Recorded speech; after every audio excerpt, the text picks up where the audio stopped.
Well, good morning, everyone. We'll reconvene the hearing of submissions on the general rural zone of the proposed district plan for the Selwyn district. And just before we hear from our first submitter this morning, reporting team, anything for the hearings panel?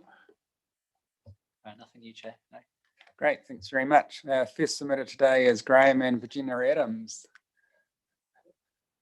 Coming up.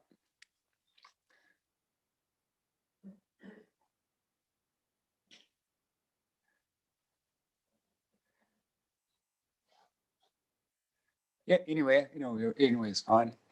And once you've seated and you're speaking to us, you don't need to wear your mask unless you really want to. And we have two hearing panel members appearing on Zoom, so they're on that television screen behind you, so it'll be hard for you to see them, but you'll be able to hear them if and when they ask you questions. And you'll see in front of you, on the microphones, there's two buttons. If you could just push the right-hand button, the silver button, yeah, that's right. So when the red light's on, that means that we'll be able to hear you. Okay, great. All right. So thank you very much for lodging your submission and for coming in this morning. And I know that you've submitted 3 documents, which we've had time to have a look at. So that's been very helpful. So maybe at this stage, if you could just outline the key points that you want us to bear in mind, and then we'll see if we have any questions for you. Great. Yep. Thank you. So we have the key points summarised in this reading. Is it okay if we read that? Sure. Yep. So is that a document that we've seen before, or is that a new document? Is our actual sort of hearing presentation document. Yeah, that's lovely. So Yep. if you read that out to us, and then if you could either leave a copy of that behind or email it to our hearings administrator, then we'll be able to have a look at that later on when we come to deliberate on all of our different submission points. Thanks. Sure. I might touch on a couple of the. And sorry, I'll just check that our hearing panel members on Zoom can hear you. Can you hear all right, Raymond and Lindsay? Yes, we can. Thank you. Lovely. All right. Thanks very much. Carry on. Marina, we would like to thank you for this opportunity to speak. This is our first time presenting at a hearing. Our business is farming, and we own and operate a 230 hectare specialist seed and livestock finishing farm in Greendale, which is in the Outer Plains. We feel privileged to farm in this location. There are a few production constraints in this area. It supports a wide range of agricultural, horticultural and pastoral enterprises, all contributing to the economic and social well-being of Canterbury. We, along with other neighbouring farmers, have invested in the Central Plains Water Scheme, Stage 2, that started delivering water to Greendale in 2018. So, as expressed in the pre-circulated material with regard to the S42A report, we disagree with the author's representation of our submission and therefore the resulting recommendation. So our key concerns lie with reverse sensitivity effects and the loss of highly productive land versatile soils to housing. For some time, we've been concerned about and strongly opposed to the subdivision of neighbouring farmland into 1 hectare rural residential blocks, as this new sensitive activity is an incompatible land use. The effects are cumulative. It is not anticipated or expected by the community. The SCARD 11 provisions rolling over from the old district plan do not align with the rest of the proposed district plan, general rural zone provisions, objectives and policies, and strategic direction. The overall statement in the proposed district plan is towards the protection of the rural zone from exactly this type of activity and to confine it to future growth areas around existing townships.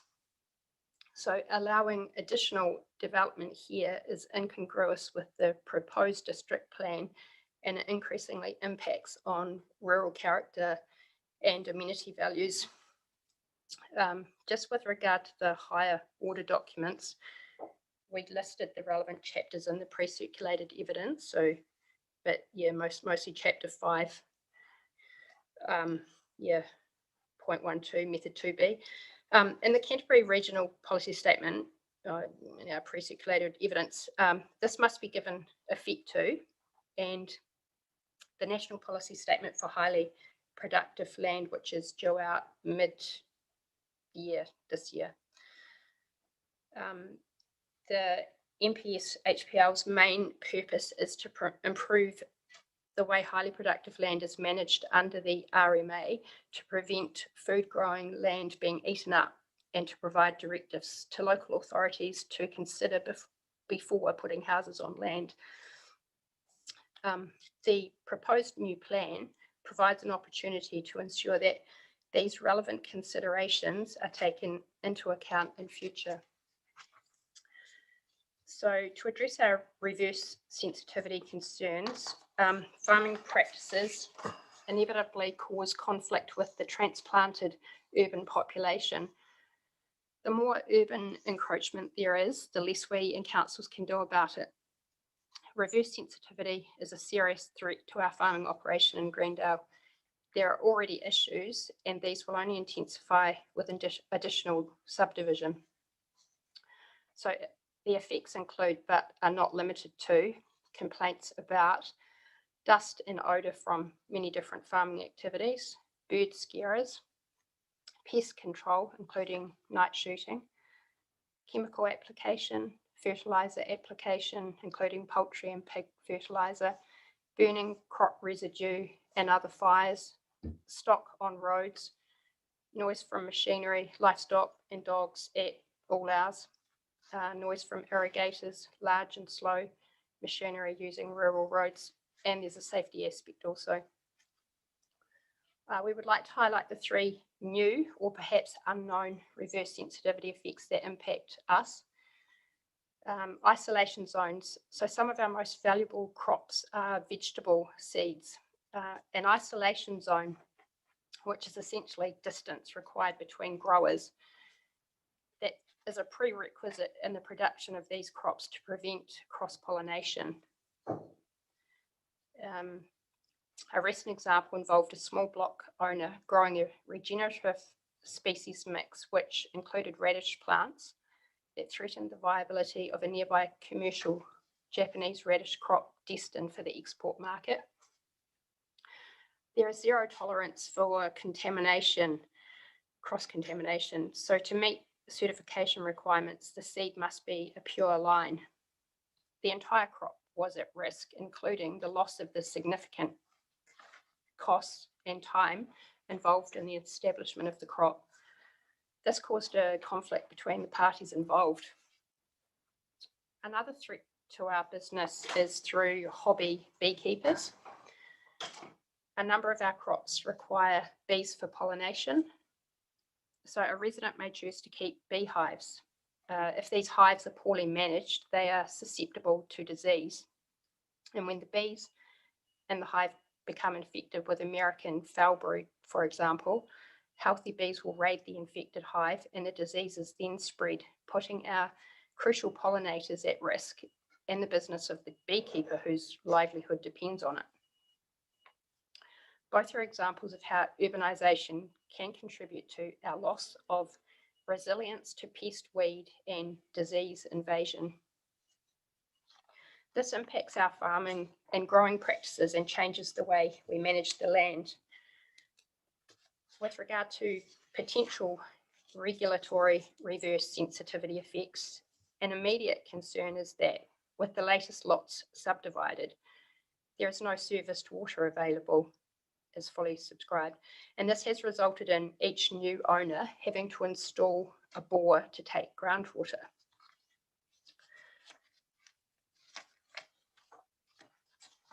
If through future routine testing of these domestic wells for nitrates, for example, there is an issue, the most likely scenario is the neighbouring farmers will be blamed and then further regulated. Traffic movements are increased through an increase in vehicle trips, frequency, duration and distance in order for residents to access goods and services and employment in urban areas. This concerns nuisance, safety, and amenity values. There have been near misses with our needs to move large, slow-moving vehicles along our rural roads to different parts of the farm. There is less understanding and tolerance of this by newcomers. In summary, the risk of rolling over old provisions to the proposed district plan, as we understand it, will directly affect farmers here, and it means that existing and future opportunities for intensive primary production are increasingly at risk through significant adverse reverse sensitivity effects. High quality soils are a finite resource. Only 15% of New Zealand's total land area is particularly good for food production.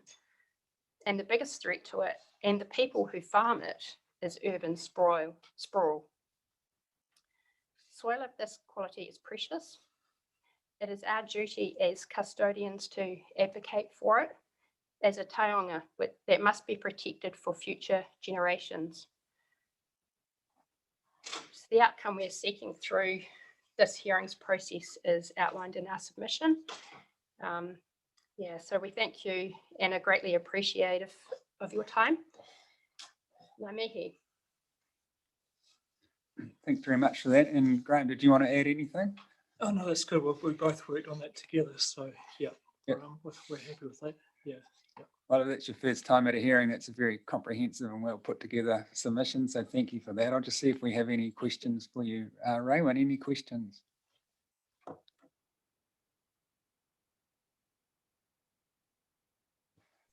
Sorry, Raymond. Oh, no, it was my mute wouldn't go off, but now I can see it has. Yeah, thank you for your submission, Mrs. Adams. In your original submission, you asked for SCA RD11 to be shrunk to confine the overlay to the existing development. I'm looking at the map that you provided, and I can see SCA RDL1 doesn't actually, if I'm reading the map right, doesn't actually incorporate the development. It's a neighbour to the development. Have I got that right? It is within that EDA area, yes. So okay, that is the latest development that's happened. Is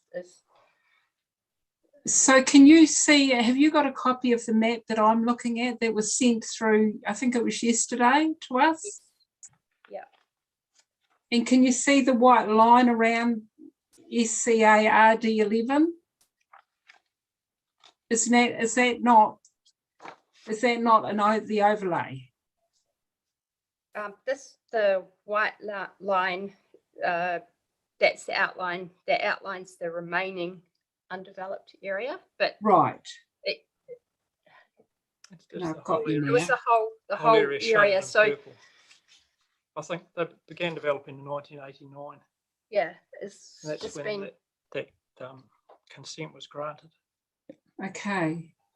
So about the consent, well, I presume neighbours' approval was sought. There's a bit of history, and we've tried to understand that. It's 30 years ago now since it Yeah. happened. But actually, one of the people that might have objected or wanted to, there was like a conflict. They were about to put an irrigation bore, and they thought that if they opposed the residential development, then they would have their consent to take groundwater opposed by the neighbour. Yeah. So there's a lot of dynamics at play. Yeah. And the other thing, I think the key thing is that things have changed in 30 years. The three things that Virginia highlighted as being threats now, specifically with examples, weren't threats 30 years ago. So I think it's such a dynamic situation. We're always looking for new opportunities. I think horticulture will be the next one, that especially like tree crops. Mm. And I don't know, it just limits what this incredible land resource can be used for. Yeah. Oh, no, thank you. I have no further questions. Thanks, Raymond. Deborah? Thank you. I'm also looking at the map just that you've got in front of you. Sorry, it's a bit confusing. No, that's okay. Look, so if I'm looking at just for clarification, I'm looking at the white line, the dot. You're saying that all of that underlying zoning there can go down to 1 hectare blocks, all of that, right? Yep. And under the zoning, so the other side, are they all built on? On the other ones that have already been subdivided, are they? Some of them, most of them are. Some of them With very. the exception of one. Oh, and Yeah. some of them are in the process of being built on, which relates to the need for the groundwater. Yeah. So they're just the ones around the irrigation. So this is all irrigated land. Yep. Right. Yeah. Mhm, yeah. Okay. I'm trying to just look at the map and understand. Okay. Just with regards to this being an EDA that was granted, as you say, 30 years ago, just with some of the issues that you brought up with regards to reverse sensitivity, are you looking at that reverse sensitivity issues in relation to the creation of all 1 hectare blocks that are able to be created in a rural area, or just specifically for this EDA? This EDA. Just that EDA. Yeah, we're concerned with what's happening. Yes, in our community, in our well. Yeah, that is true. But we'd advocate for anybody who's in the same situation. We just think it's time that these soils were protected, and it's What's a current issue? it's about protecting productive assets. I think for future generations, that's the thing. It's it's Okay, too important. Thank you. Yeah. Okay, any questions? And Lindsay.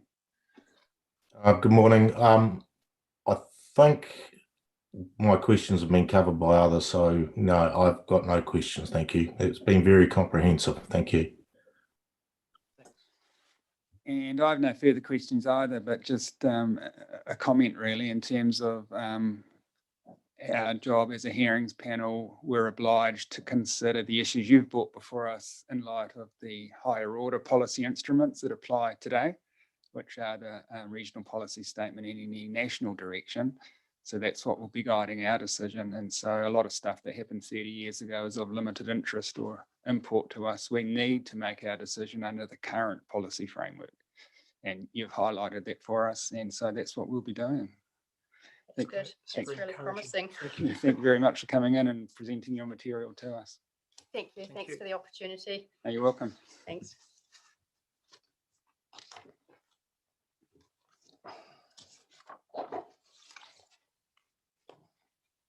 Now we can breathe again.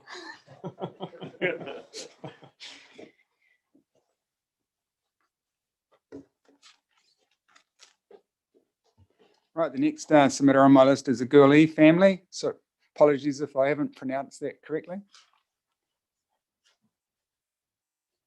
Hello. Good morning.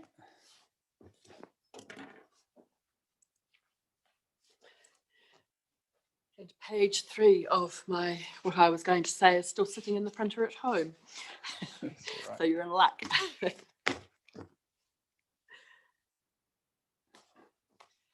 Right, I think you were sitting there while I introduced ourselves or the process to the earlier submitters. So if you've got some additional material that we haven't seen before, if you're happy just to read this out to us, that'll be great. And if you could leave a hard copy behind, and maybe if you're able to email a soft copy to our hearings administrator, that would be great. But other than that, if you'd like to introduce yourself to us and then tell us what you think we need to hear.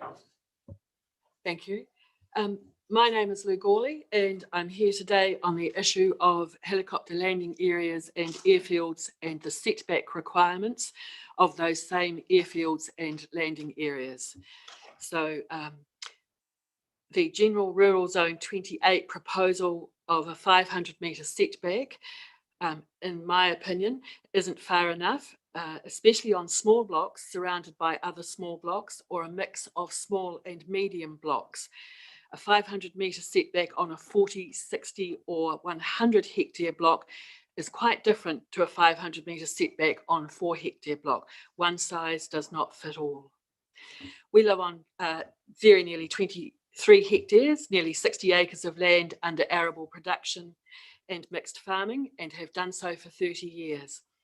The property is in Ladbrokes, Selwyn, on the Hallsville boundary of the Christchurch City Council, and is within 2 kilometres as the helicopter flies of a non-agricultural commercial helicopter operation flying out of 15 Trices Road, bordering Prebleton Village and increasingly Greater Hallsville.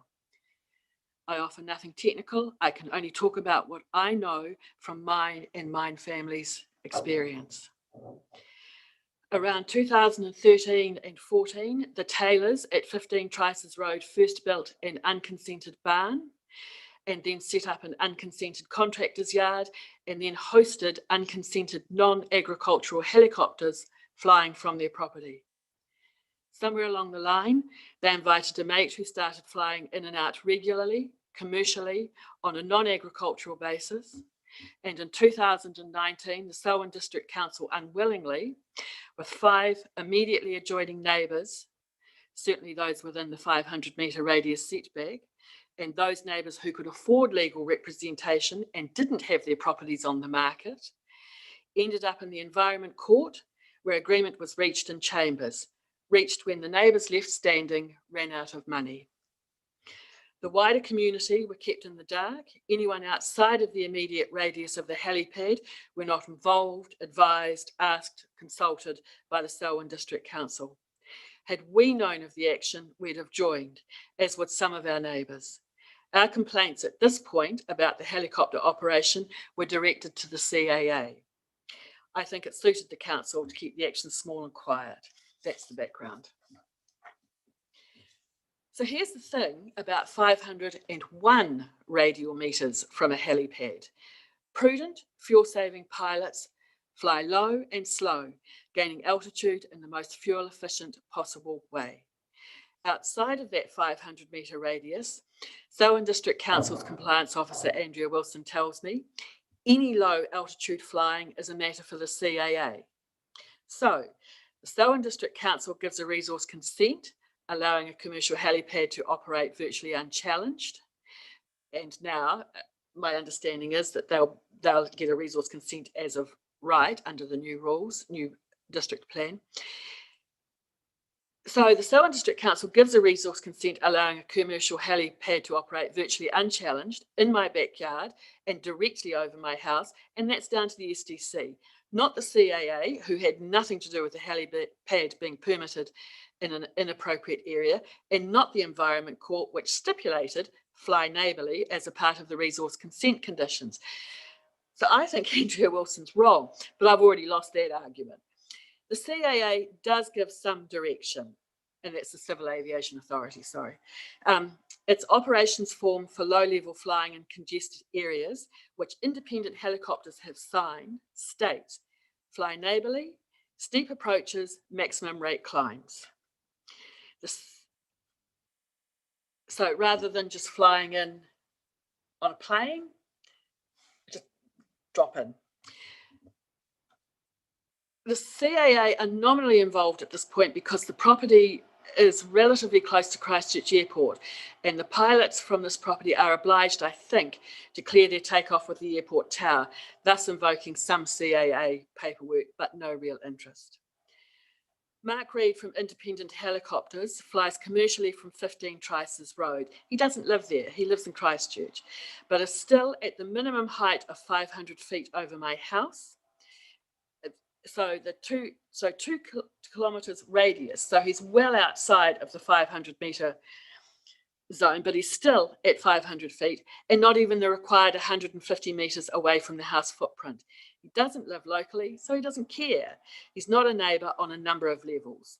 The Selwyn District Council allowed the mess, but leave it to someone, anyone and everyone else to clean up. And sorry, I'll just say here, the radial lateral distances are all in metres. The height is all in feet. 500 feet, which is the minimum anyone can fly above my property, is only 152 metres. If Mark Reid flies due north or north and east, rather than south and east, which is my place, he has to be at 1,000 feet by the time he reaches the outskirts of Hallswell or Prebbleton townships, less than 2 kilometres from the helipad. Flying over my place, less than 2 kilometres from the helipad, he gets away with 500 metres. So it's one person complaining or a family complaining versus a township. Something else to consider about the 500-metre radius not being a big enough setback is the effect of the rapidly increasing urban spread of both Hallswell and Prebbleton, further and increasingly narrowing the available flight paths from the helipad. So common sense tells us that more of the same is coming. Prebbleton's expanding exponentially, as are parts of Hallswell, especially South Hallswell, and this has the potential to impact all small townships in the district. And page 3 is sitting in my printer. So at our place, Mark Reed flies low and slow over our house, not neighbourly. And I don't know what the rest said. As Prebbleton Village and Hallswell Township urban spread continues, the potential for accident and increasing annoyance increases. As Prebbleton Village and Hallswell Townships creep south and east, the flying corridors for this helipad and others that potentially are in the pipeline are narrowed, and anyone else east and south bear a higher burden of the flight path. So as his choices are lessened, less people get more of the burden. So in summation, the 500-metre setback, in my opinion, not all blocks are the same. 500 metre on a 4-hectare block is different from 500 setback in 40 hectares on 40 hectares. Mining, quarrying and aviation are highly invasive and can be highly dangerous. These industries should be notifiable. And I'd have to wonder, Mark Reed doesn't fly agriculturally. He advertises wedding flights, fishing trip flights, golfing flights, girls' day out flights, trips to the races flights. Selwyn District Council wouldn't want to put its head above the parapet at any further stage and talk about carbon sinks and carbon neutral and the environment and encouraging this sort of activity at the same time. I have nothing against agricultural helicopters. We've used them on occasion. Thank you. Thank you. I'll see if we have any questions for you, Raymond.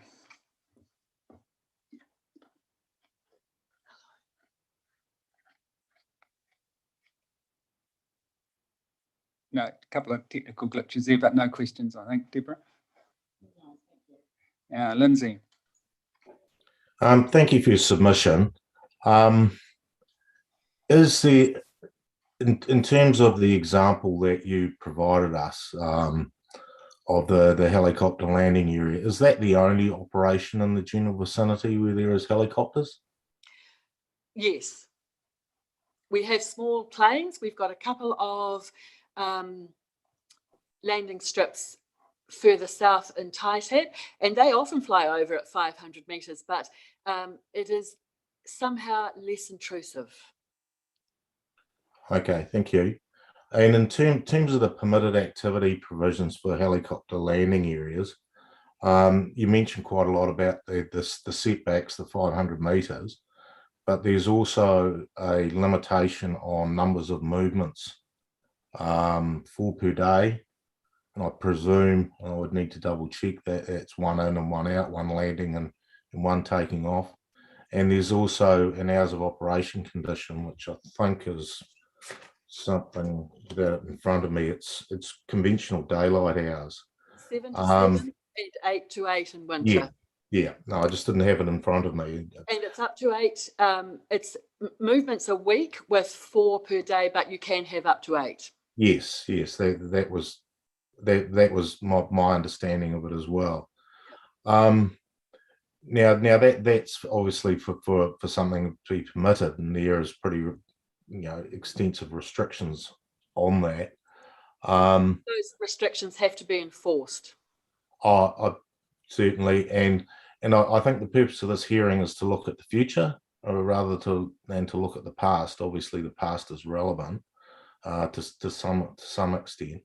I guess my question, is there some sort of middle ground? Is there, what exact relief are you seeking? And is it that in all circumstances, a helicopter landing area, regardless of where it is, should go through some sort of resource consent process, and you have no permitted activity provisions?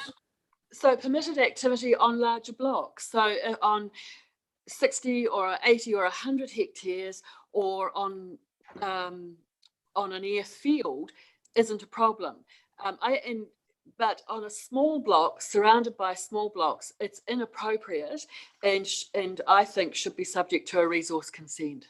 So you'd say that these rules should only apply for properties which are above a certain size, but not 4 hectares, obviously. Yes. Okay. All right. Thank you. Thank you. And no further questions from me, but thank you very much for coming in and presenting to us. And just if you could just remember to email in your written material to our hearing secretary, that'd be great. Yes, I will. Thank you. Thank you very much. Next submitter on my list is the Joyce Family Trust. Yep, come on up.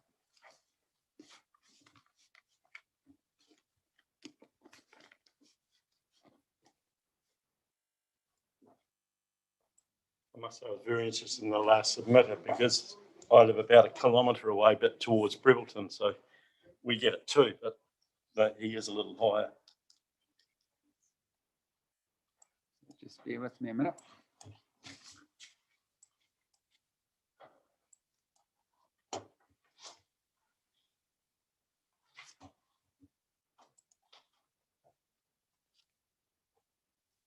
Sorry, just finding something in my documents. Just a minute.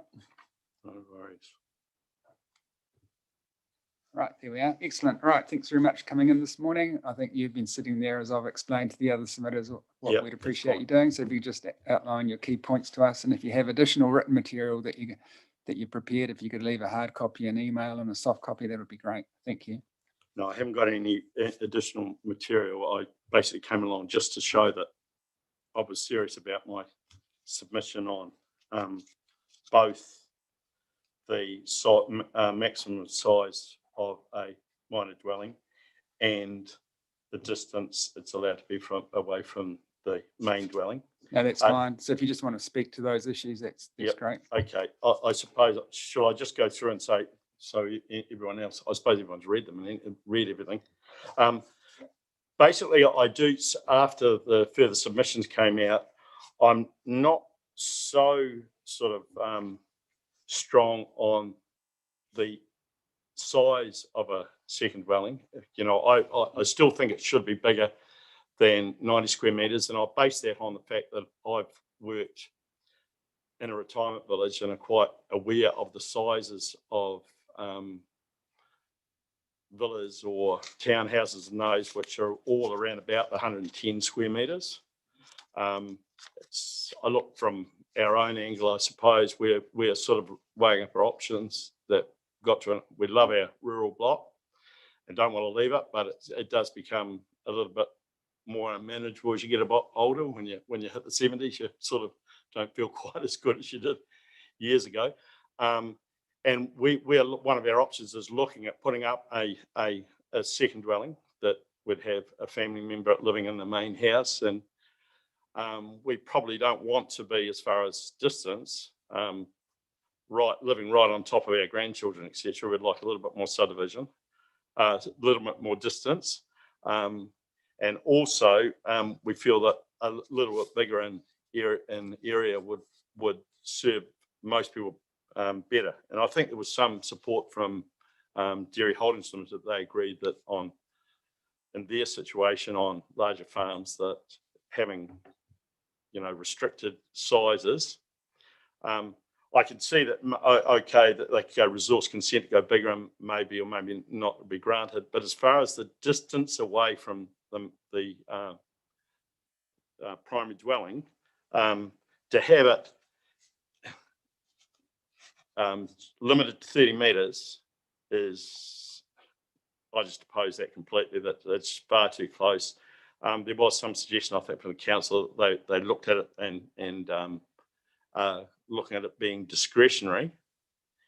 But I think it should be discretionary over a little bit further distance away than 30 metres. There's probably not much more I can say. It's not that an involved subject really, but it's just. And that's fine. Look, in your, I think in your original submission, you thought that separation distance be up to 100 metres. Yes. Is that still your position? Yeah, I still think it should be that. I think someone else said 300 metres, and if it was 300 metres, that's fine. I wonder why there needs to be any separation distance to tell the truth, why it needs to be there at all, really, if I look at it. I think we're that restricted these days and everything that if you can't sort of do a little bit like in a responsible way, like you want to on your own land, it's getting as if you feel like your whole life is dominated by others telling you what to do. So you might as well sort of stay in bed or. All right, we'll see if we have any questions for you. Raymond, any questions? No questions from me. Thank Thanks, you. Deborah. Thanks, Mr. Joyce. Are you aware that 90 square metres does not include garaging? Yes, I am. Yep, definitely. And would that 90 square metres, in your viewpoint, have what, a living area, bathroom, and 2 bedrooms? Yep. Yeah, but pretty small bedrooms. And a little bit restricted as far as your living area goes. That's why I felt 110 square metres would give you a little bit more of a living area. Because we don't want to just a couple stay at home. We still want to have friends to be able, we still want friends to be able to visit and have, we don't want to all be sitting on each other's knees. That's basically why I thought up to 110 was give you a little bit more area in your living area. Okay. And Lindsay. No, thank you. No worries. So, Ms. Joyce, you're not the only submitter who've raised these issues with us. So we've asked the reporting officers to come back to us with some more information on the basis for the 90 square metres and whether or not slightly larger areas are or are not appropriate. So just to let you know, that's an issue before us, and it's not something, it will be something that we're going to look at further. Okay, thank you very much for that. Thank you. Cheers, folks. Thanks. So next submitter on our list is Davina Penny. I see you there. Come on up.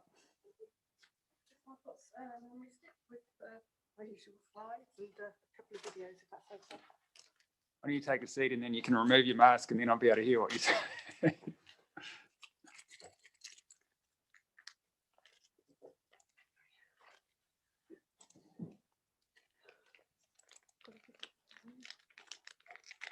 Thanks very much. Thank you. There's some slides first. And there's sure. Oh, thank you.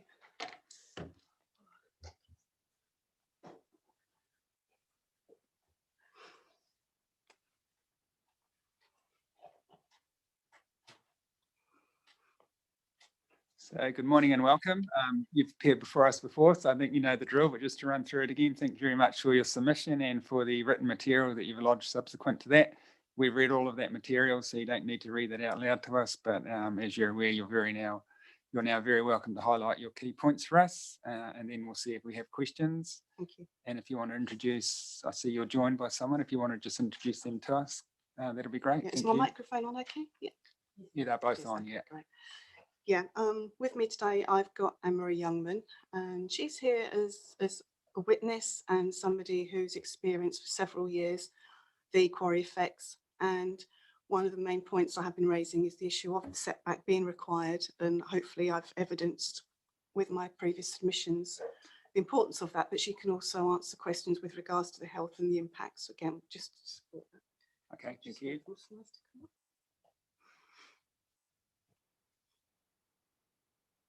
Thank you.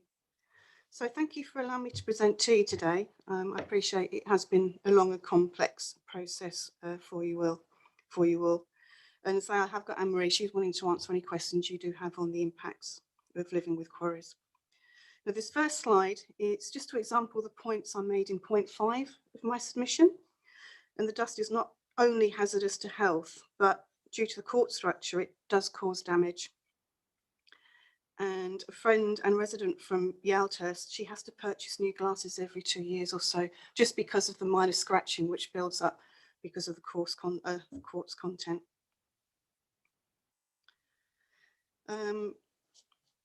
The next slide, if I can have that one up, thank you.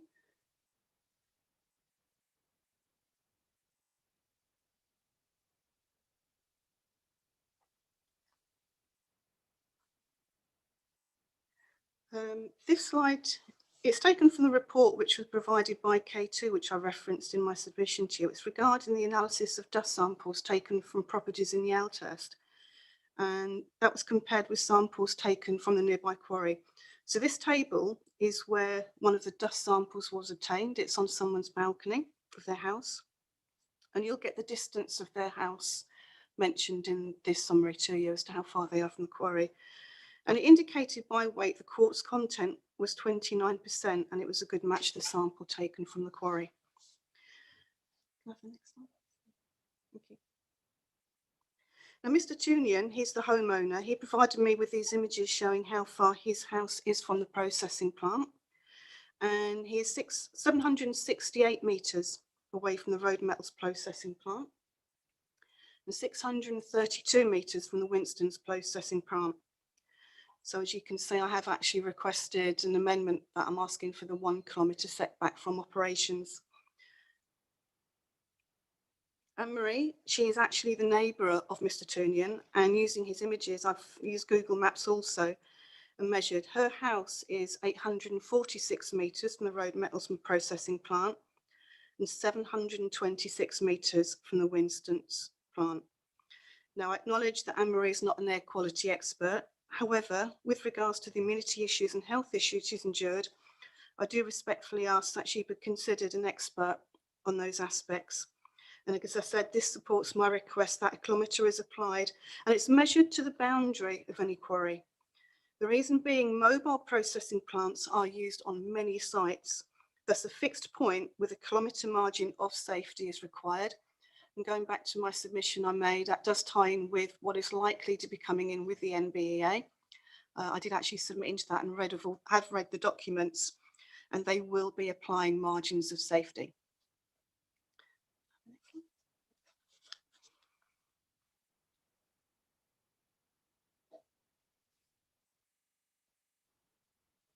Okay, and I'll further explain point 10 of my submission. And this slide shows that a person who is 200 metres from extraction, which is what has been initially proposed for district plan, they would endure cumulative effects and more significant effects if there is also a processing plant 300 metres inside the quarry.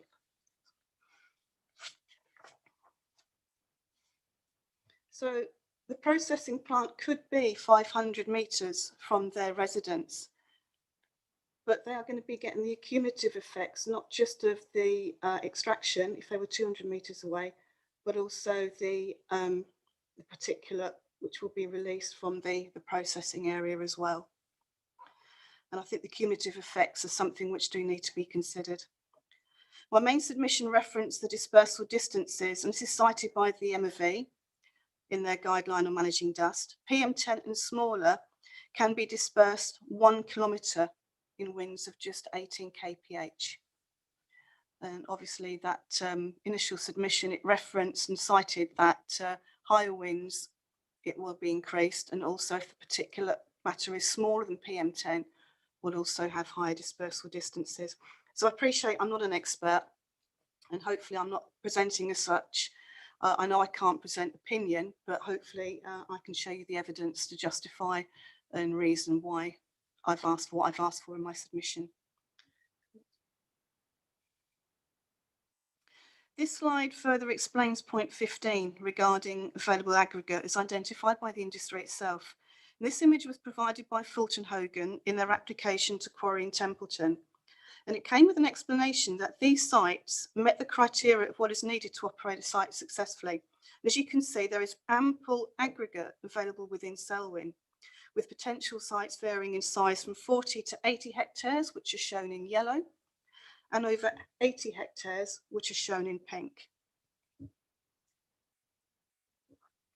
And this slide is then overlaid with the Canterbury maps of versatile soil land to show thousands of hectares, and in fact most of the sites are in locations that do not contain LUC 1 to 3 land, and that's shown within the black circled boxes, the exception being the blocked out bits of black, which will not be applicable because they are within that criteria.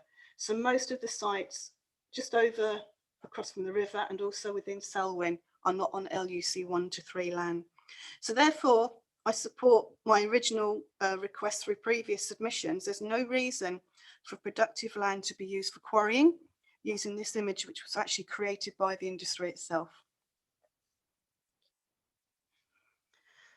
I now move to point 18 and the issue of impacts occurring with no guarantee of sanctions being applied. This image is a still from a video which are going to be shown at the end of these slides, and it was taken by me in Pound Road in January 2021.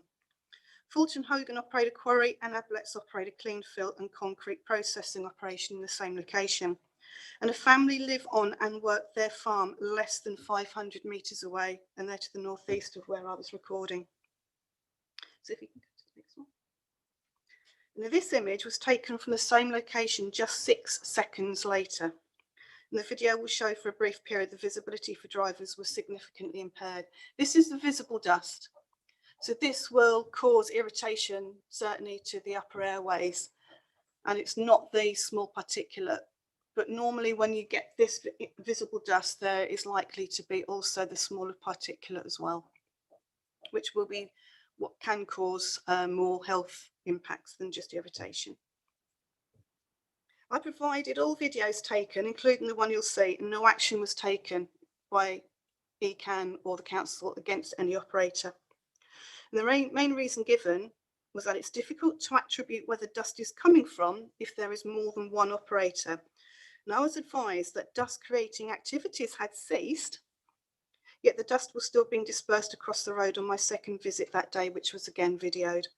So of importance is the issue of not reviewing consent conditions, which is permitted in the RMA.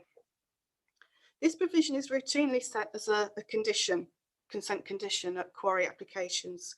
And it's been confirmed twice by ECAN personnel, including our councillor in a public forum held in late 2021, which Anne-Marie was present at, that consent conditions will not be reviewed, even if significant impacts are shown to be occurring. So if we do get dust impacts and people's health is being affected, it's been confirmed that consent conditions will not be reviewed.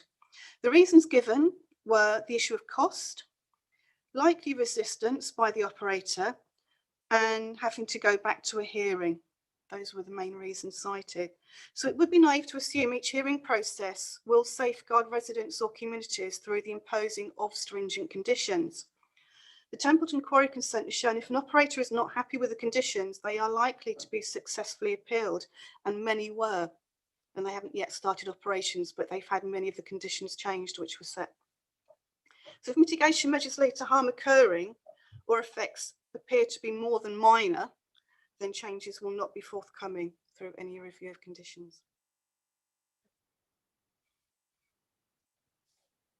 With regards to point 54 of my submission and the issue of the right size water droplet being required to bring down airborne dust, this is the image I referenced, and it's taken from the 2012 edition of the Dust Control Handbook for Industrial Minerals, Mining and Processing, which is in effect the book which is used in the USA by the industry. And it just shows if the droplet size is not comparable to the particle, it will not be effective. And Anne-Marie, she's going to be able to evidence this because she's experienced respiratory issues when it's raining and crushing is occurring at the quarry site in her area, which, as you've heard, is about 800 metres away, the processing site. But when she's reported this issue, it's not been followed up due to the fact it was raining, and it was believed by ECAN staff it would therefore not be caused by the quarry dust. But the rain droplets are too big, they would not bring down the dust. And this is shown on this side, again taken from the same handbook. And this is actually with regards also to the dispersal distances of PM10 that was cited in the MOV publication. PM10 and smaller can be suspended, where it takes between 17 minutes and 423 minutes to drop out from a height of just 3 metres. And again, so this is taken from the same book you've had referenced.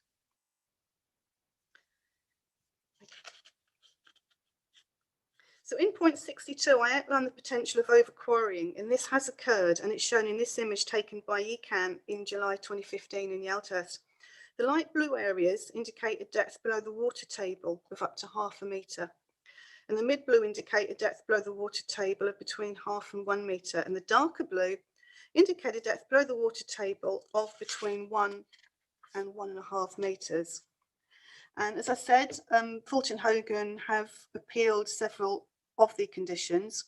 One of the ones they've had changed, they've had removed the requirement to raise the quarry floor of rehabilitated areas in the case of water rises, whereby the 1 metre buffer above highest recorded groundwater level may not apply for duration of operations to the entire site. So they will rehabilitate areas they are actually operating, but you could have potentially a rise in water levels late in operations. It's a 35-40 year consent. And if most of the site has been rehabilitated by that stage, they're not obliged now to go back and raise the level, the bottom of the pit level, to make sure that 1 metre is still maintained. So that could be an issue for future use of the site. This image is in reference to point 79, and it's the issue of rehabilitation and the use of clean fill. And I do wish to amend my initial submission where I indicated the site, which is in Old West Coast Road, had been signed off by the council. That had been indicated initially and it had been reported. However, recent correspondence between the landowner and Christchurch City Council have confirmed that the site has not been signed off, and that is something which the landowner is currently following up. However, you can see that there is potential for soil that is used as rehabilitation to erode through, whereby cover is not uniform, and it may impact productivity potential. And a submitter at the Royal hearing, he plays cricket on a site that was once a pit, and he advised the commissioners the soil has to be topped up several times as the years go by.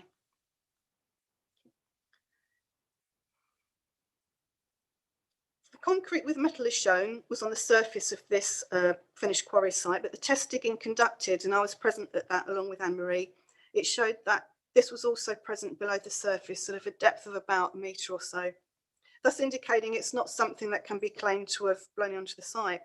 Now, the MOV criteria for such material with regards to clean fill is clear. Steel reinforcing bars will degrade. However, bars fully encased in intact concrete will be protected from corrosion by the concrete. Reinforced concrete is thus acceptable provided protruding reinforcing steel is cut off at the concrete face. I'm not going to be an expert and explain or talk about what the impacts or potential impacts are of using such clean fill, but there may be questions if it does come into contact with water or the aquifers. And when we have water level rises, is that likelihood going to be more likely?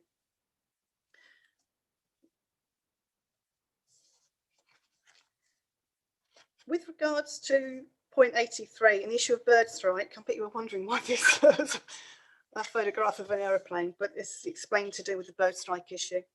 I acknowledge the risk is low, but consequences could be severe. And in support of the request not to reduce the distance, which has been requested by one of the industry operators, from the current 13 kilometres, I'm now able to show you how low and how close to houses over Templeton aircraft are coming in when they land.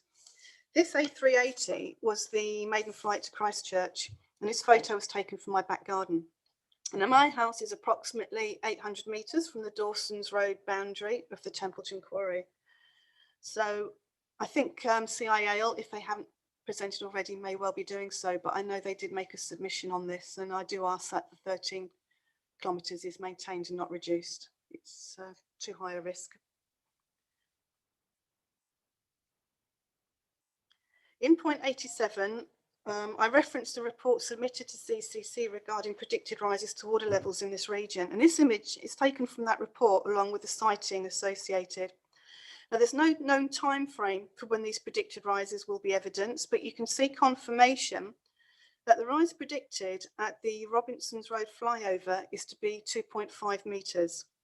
So this may show that the current 1 metre buffer that is consented whereby operators can go 1 metre above highest recorded groundwater levels, that may not be safe in the long term. So I'm not an expert and I'm acknowledging that, but it just raises the question, is there a risk that quarried land in the future is going to be prone to flooding or instability? So thank you for listening. I'd like to just show 2 very short video clips to finish my part of the submission, and then offer ourselves up to answer questions. If we can have the first video. The first video is the one I took outside the quarry in Pound Road from January, and it has got audio as well with it. So.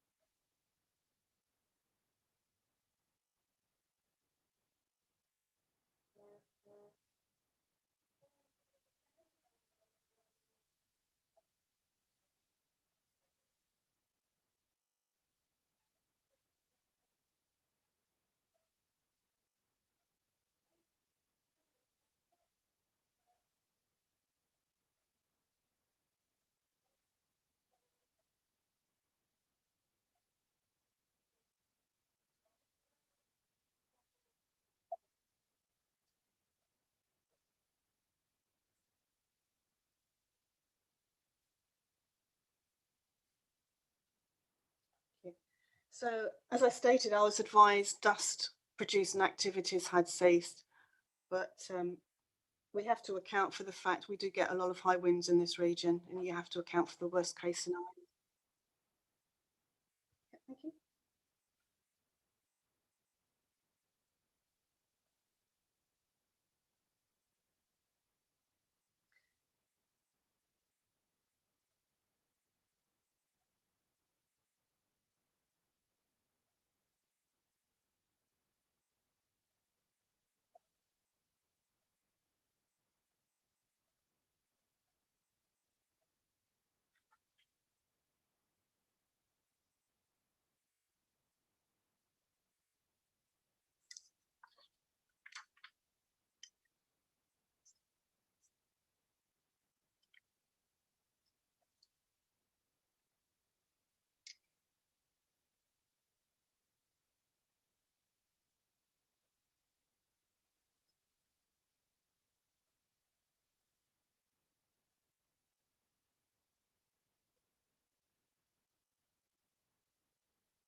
Thank you.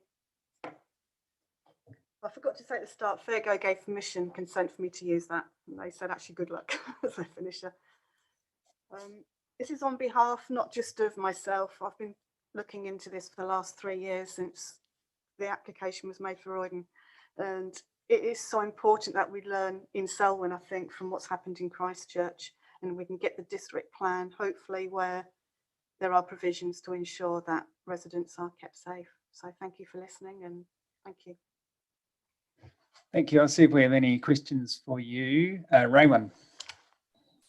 No, the information was quite comprehensive. I don't need anything clarified, and therefore I have no questions. Thank you. And Deborah. Thank you. I have one. With regards to the requested 1 kilometre setback, do you know of any other district plans that have that requirement, or is this?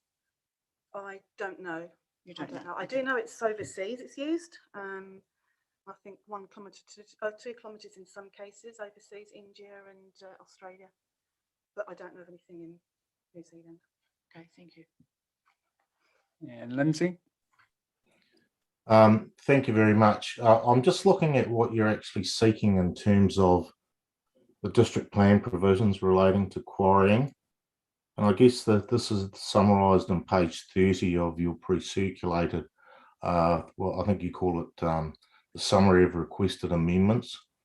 So you've talked quite a bit about setback distances of 1 kilometre, and then the setback distances to be measured from the quarry boundary to the property boundary. So on that second point, you're really wanting the setback distances to be from the entire quarry operation rather than the area where the extraction is taking place. Is that correct? Yes, it's not going to actually be a significant change because they do tend to quarry pretty much close up to the bund, and the bund is normally about 20 metres inside the boundary. Yeah. So that's going to be a fixed point, and I think the fixed point's the important part here. Okay. And your third point is that you're seeking a quarry zone to be established that doesn't contain that. You're just basically saying, well, you find a site which isn't on the highly productive land, and you nominate that as being a quarry zone. Is that the way you feel it should work? Yes, and I think it's Road Metals who've actually suggested or proposed that there should be a quarry zone.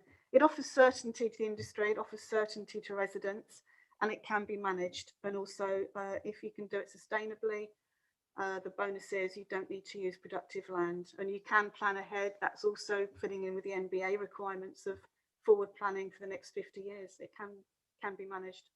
Yeah, I appreciate that. The other point is in regard to the actual rule itself, which basically says you can do mineral extraction as a restricted discretionary activity with a limitation on size up to 1,500 square metres. 1,500 square metres is quite small, and I guess the purpose of that is to look at a very small scale farm quarrying operation. From my reading of the rules, it certainly appears that anything which is a substantial commercial quarrying operation is going to require consent anyway. Is that your understanding of the provisions? Yeah, I was aware that there wasn't a lot in the current district plan with regards to quarrying. As you pointed out, it's got that small provision there which relates to the smaller sites. So that's something which does need looking into. Yeah. Right. Okay. Thank you. No further questions, but just Ms. Penny, as you'll be aware, a lot of the issues you've brought before us are actually fall within the jurisdiction of the Canterbury Regional Council regarding air quality and groundwater effects, etc. But we will look at the issues that fall within the jurisdiction of the District Council. I think it's where, because it's the land use, where it's actually based, where it's actually consented is the first domino, and that would be SDC, I'm guessing. Yeah, And just in relation to your issue at paragraph 72 of your circulated material, where you want us to consider not allowing quarrying to be considered primary production, that's a matter that's governed by the national planning standards. We can't do anything about that. Government has said that quarrying is part of primary production, and they've included that in the national planning standards. So even if we are of a mind to change that, we can't. Yeah, we're bound by the higher, or we're bound by government's policy statements and national planning standards on that. But other than that, thank you very much for coming in and presenting your material to us. We do appreciate it. Thank you. Is there any questions for Anne-Marie at all on the?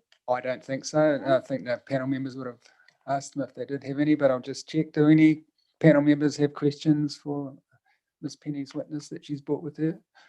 No, thank you. No, thank you. No, thank you very much.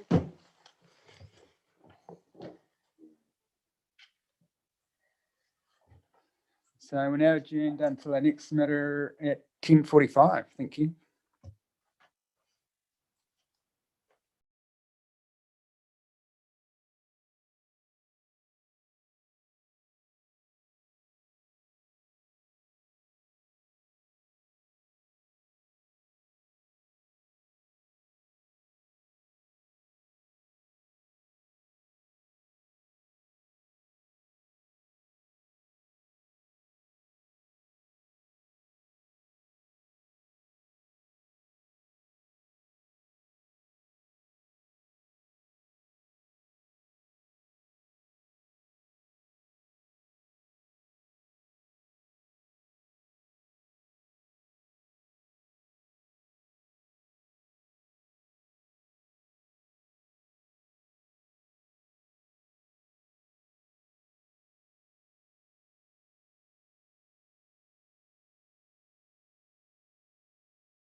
Right, good morning. We'll resume the hearing of submissions, and at this stage we're hearing from Fulton Hogan and Mr. Entails. You've appeared before us several times before, so you know the drill. Thank you very much for your submission and your pre-circulated evidence, which you've read.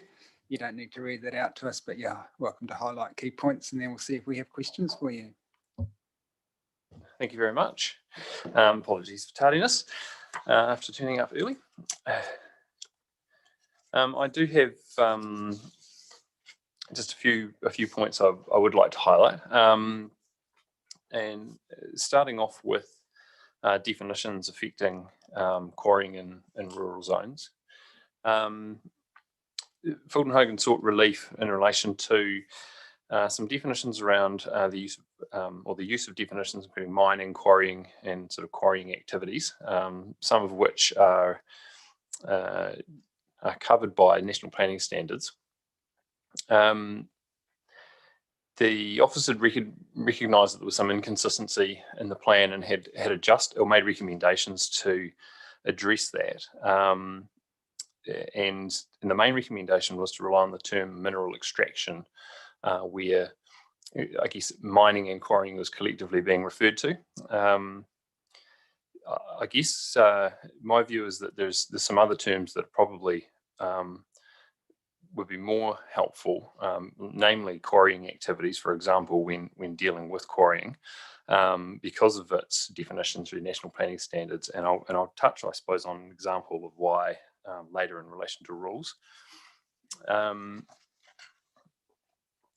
relation to the rural objective, the officer has recommended expanding the objective to apply to land use that allows primary production activities and also activities that directly support primary production activities, and have a functional operational need to locate within the rural zone. That to me seems like an appropriate addition, given the importance often of those activities and the limitations it may place, I guess, on primary production itself if that's not included. However, the office has also recommended a change to the objective that allows primary production to operate not only without being compromised by reverse sensitivity, but also by incompatible activities. And I struggle a little bit with the introduction of that term, where reverse sensitivity covers most situations where incompatibility might occur, but also has the potential to pitch primary production activities against each other. And one example that's popped up in the past is horticultural land use versus quarrying, for example, and what's more appropriate or what's incompatible if you're going to remove the soil resource and then quarry the aggregate beneath. Does that make it the land use incompatible with horticulture? And so I think I'd be sort of concerned if that was introduced because of the issues it may create. In terms of some of the policy matters, Fulton Hogan's submission sought the inclusion of a policy that sets out what constitutes rural character and amenity. The chapter relies quite heavily on that term, and doesn't provide, as notified, doesn't provide any real guidance as to what that constitutes. The officer recommended to include some more introductory or context text, providing some of that background. I guess my view would be that it's more appropriate to deal with it directly in policy form as opposed to as an introductory matter. Generally, you only sort of turn to those other bits of text in a plan when the objectives or policies aren't clear. And I think this provides a good opportunity to avoid that situation. The policy 8 is probably a key policy, I think, for achieving objective 1 as it relates to quarrying. And the objective prioritises primary production over other activities in the rural area. Yet the proposed plan doesn't appear to do to treat all primary production activities on level footing. And that doesn't necessarily mean they all need to have the same activity status when you get to the rules, but probably the same, my view is that the same starting point is probably a useful place to be. So in relation to how the activities are treated, my view is a stance of enablement is appropriate. Enablement, some primary production activities are explicitly enabled by the plan, quarrying isn't. One of the key issues for quarrying is the location-specific nature of the resource, and the fact that you can only quarry where the resource exists. And that was recognised through the officer's recommendation in terms of some changes to the policy. My view is that the recommendation is, it doesn't quite go far enough in that it tempers the locational constraints of quarrying by reference to the appropriateness of the resource. Now, the appropriateness of the resource is going to depend on a number of factors that may or may not be obvious at the consenting stage, and so I've suggested some alternative wording to move away from that and just allow the locational constraints to stand on their own. Moving quickly to rehabilitation, the policy surrounding rehabilitation. I'm supportive of the progressive rehabilitation as proposed. That's been raised in several forums and is a good way to manage anxieties about having quarries that are not rehabilitated at the end of their life. But I'm also supportive of, in terms of the standard of rehabilitation, rather than having reference to a standard that enhances or maintains rural amenity values, to provide some more flexibility on one hand, but also a little more certainty by having reference to achieving a rehabilitation standard that allows permitted activities to occur, or if a consented future land use has occurred, or land use has been consented or authorised, that the rehabilitation then focuses on that. So what that allows, I guess, is at a permitted activity level, we're assuming that any permitted activity is relatively consistent with the rural character and amenity seeking to be achieved. And if it's a consented activity, then those matters have been addressed on a site-specific basis.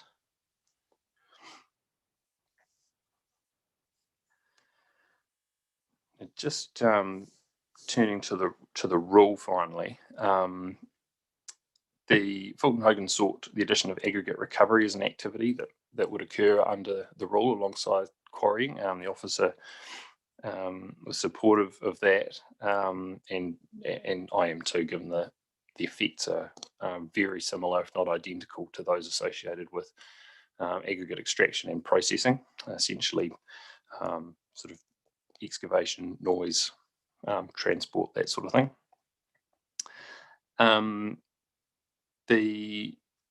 One of the other points in the rule that Fulton Hogan sought amendments to was in relation to the setback distances and how they are applied to the activity. So, for example, the excavation setbacks, they apply to excavations associated with the mineral extraction itself, or the winning of the aggregate, rather than other earthworks on the site that, for example, might be involved in creating bunds or other mitigation measures.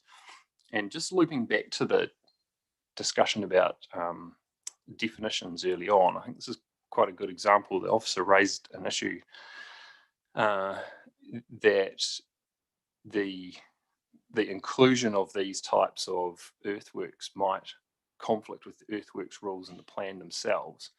I guess my concern is that this is highlighting an issue where the use of the term mineral extraction or the way the rule is framed around expansion of an existing quarry or the establishment of a new quarry doesn't rely on a term, quarrying activity in this example, where the whole activity, so quarrying, the transport elements, the rehabilitation, the processing, all of the activities are covered under one comprehensive rule.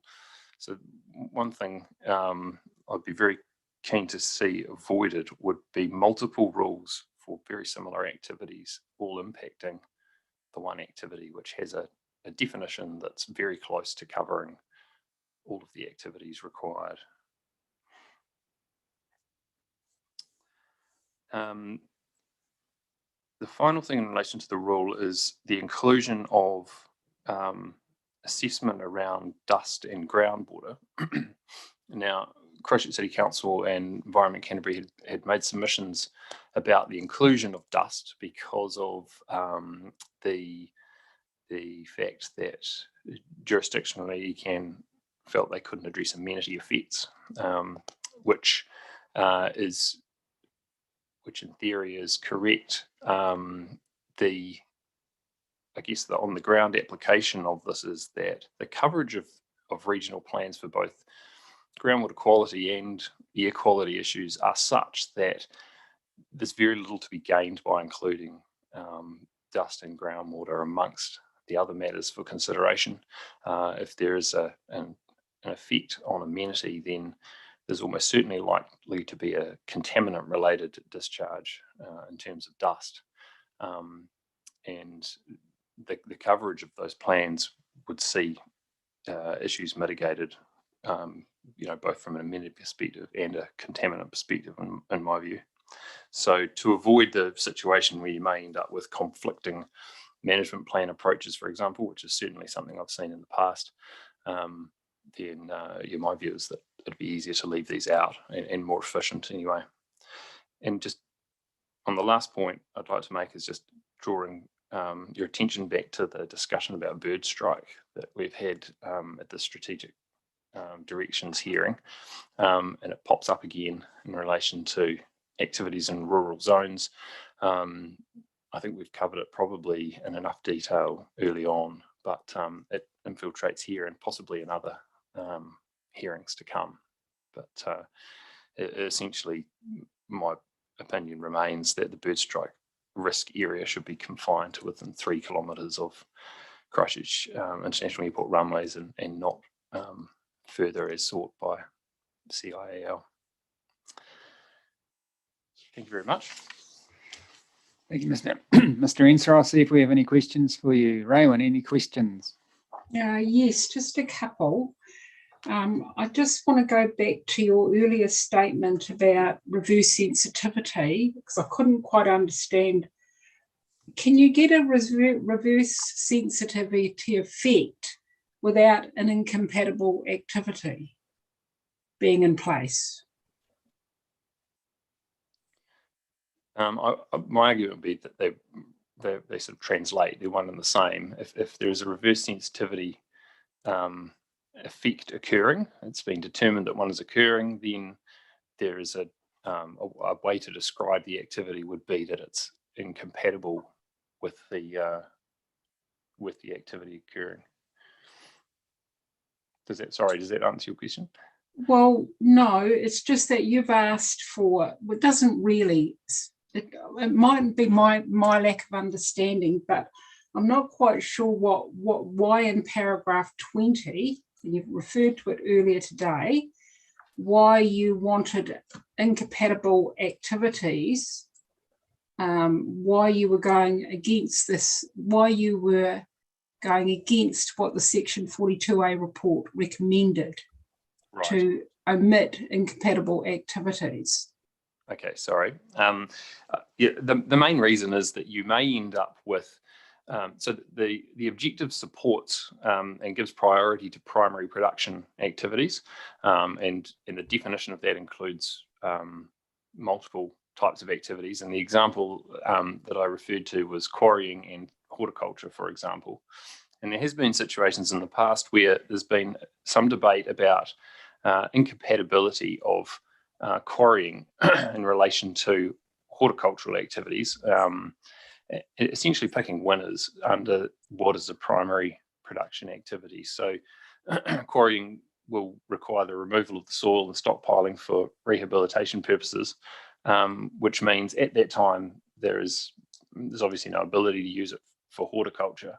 And maybe it's sort of slightly extreme given the fact that there is presumably there will be a land ownership issue, but at a policy discussion level, the reason for my suggesting that incompatible activities isn't included is that it removes any debate about what might be more appropriate on the land, and playing primary production activities off against each other. Okay, great. Now I understand. Thank you. And just in reference to your paragraph 41, is industry best practice effective and efficient? Because you've said that if best industry practice is applied, it doesn't allow for flexibility and cheaper options to be considered. So is industry best practice efficient?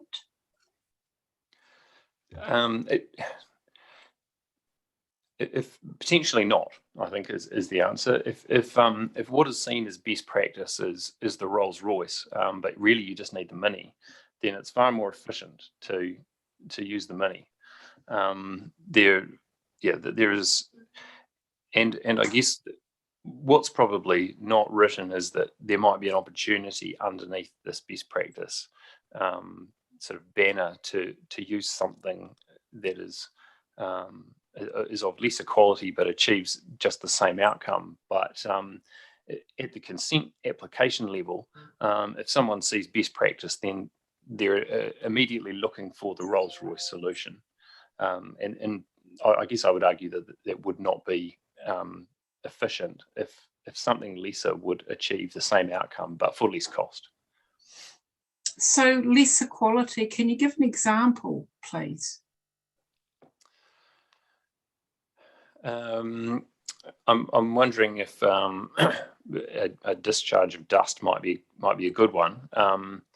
It may be that a relatively cheap and efficient solution to that problem might be water carts, for example, on a relatively localized area, whereas something that's would be more expensive could potentially be leaving a significant setback between the activity and a sensitive receiver. So that would mean that you weren't able to quarry an area if you were leaving a much bigger setback, whereas dampening down the area that's closer to the sensitive receiver might be adequate.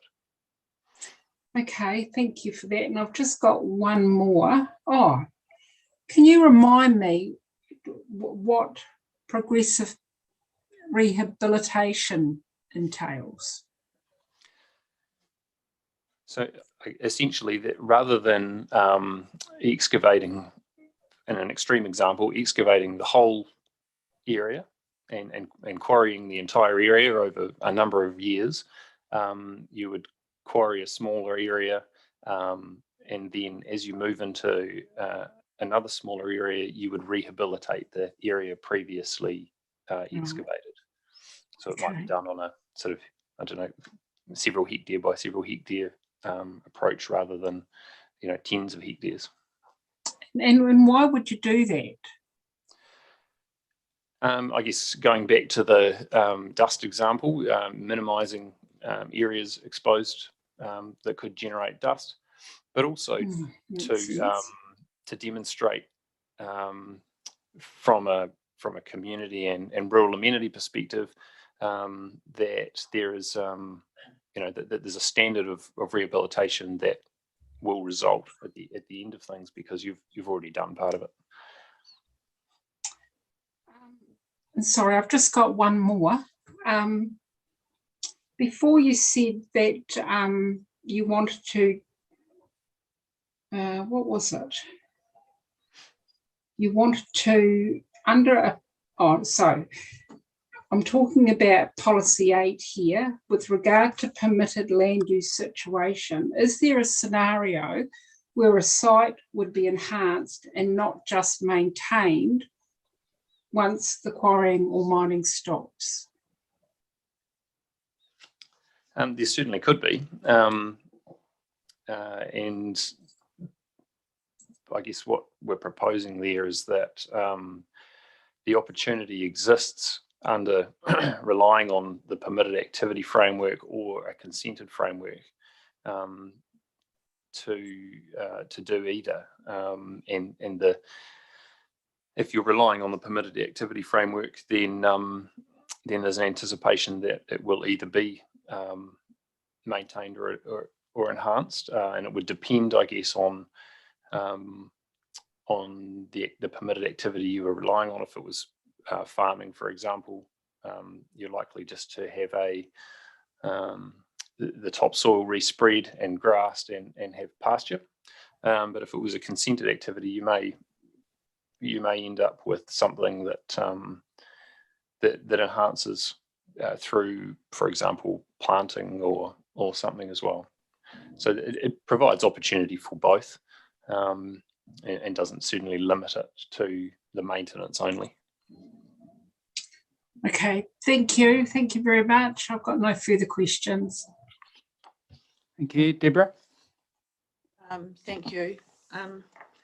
Just following on from that definition of progressive rehabilitation, would you see that it could involve ponds or some sort of park, recreation facility? Yes, it certainly could. Yep, and once again, if relying on the permitted activity framework or the consenting environment, there may be some consenting elements associated with having a park or ponds if there were structures involved or things that weren't consistent with rural environs. But there's certainly no limitation on what could happen other than what is provided by the permitted activity limits or what is assessed as being appropriate through a consent process. And just one other, with regards to, and I'll go back to Christchurch City Council wanting to actually include in their submission adding dust. And if I recall correctly, you made a further submission to reject that. Could you clarify why the objection with regards to that submission? In relation to dust, including dust, that's in relation to the duplication, I suppose, of assessing the effects of dust under both regional and district plans. The submission of Christchurch City Council is focused on including amenity effects, whereas Environment Canterbury, their jurisdiction relates to dust as a contaminant. And my view is that while that's the case, in practice it invariably becomes one and the same. If Environment Canterbury requires resource consent for a discharge of dust beyond the boundary, then any mitigation to address that will cover matters that would be addressed under any district council consent for amenity. It's usually dust control, maybe some separation between activities, all of these things that essentially try to internalize the effects as much as possible, so maintain them within the site. And so the objection is largely around duplicating the assessment, and at a practical level, what dust management often ends up looking like is a dust management plan, and you can quite easily get the requirement under a regional consent and a district consent for a dust management plan, and they look slightly different, which if they're not radically different, then you sort of might ask the question, what's the problem? But for someone operating the excavator and the water cart on the ground, it's best if things are identical, and that quite often doesn't happen, and there can be some slight differences. So it's really to avoid the duplication and then potential conflict between management practices or management requirements. Okay, thank you. Lindsay? Thank you. Just leading on from that last question about the jurisdictional issues, and having dealt with a few quarry sites over the years in various different locations, what is the particular problem with dust being a district level activity?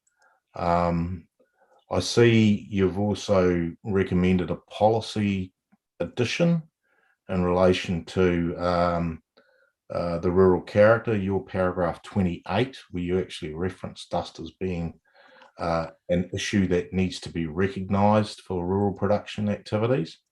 And in the examples that you've cited before about dust management plans, why obviously an operation needs to be integrated in terms of what it needs to deal with in terms of dust.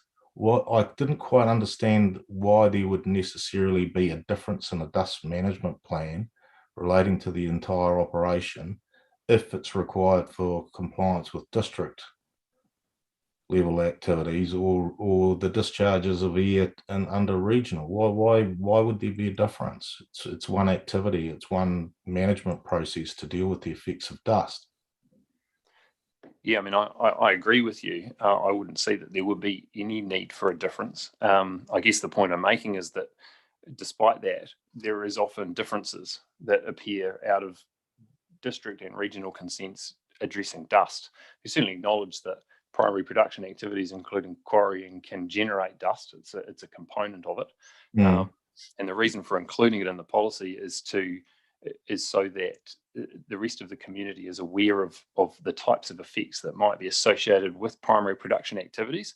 I guess the point I'm making is that despite the fact that dust should be able to be dealt with comprehensively in an integrated way, it doesn't always happen through the consent process. You end up with slightly different requirements, and this is an opportunity to avoid that. Just what would the slightly different requirements be? They may in terms of the dust management plan, because my understanding, and I think you put it very well, is that the regional council consents regarding discharges to air deal with the contamination side of things, the airborne particulates and so forth. Whereas the district level is about the amenity of the dust, what it looks like, whether there is going to be residual dust on buildings or on getting on people's washing on the line and things like that. Mm-hmm. So I don't quite understand the difference in practice.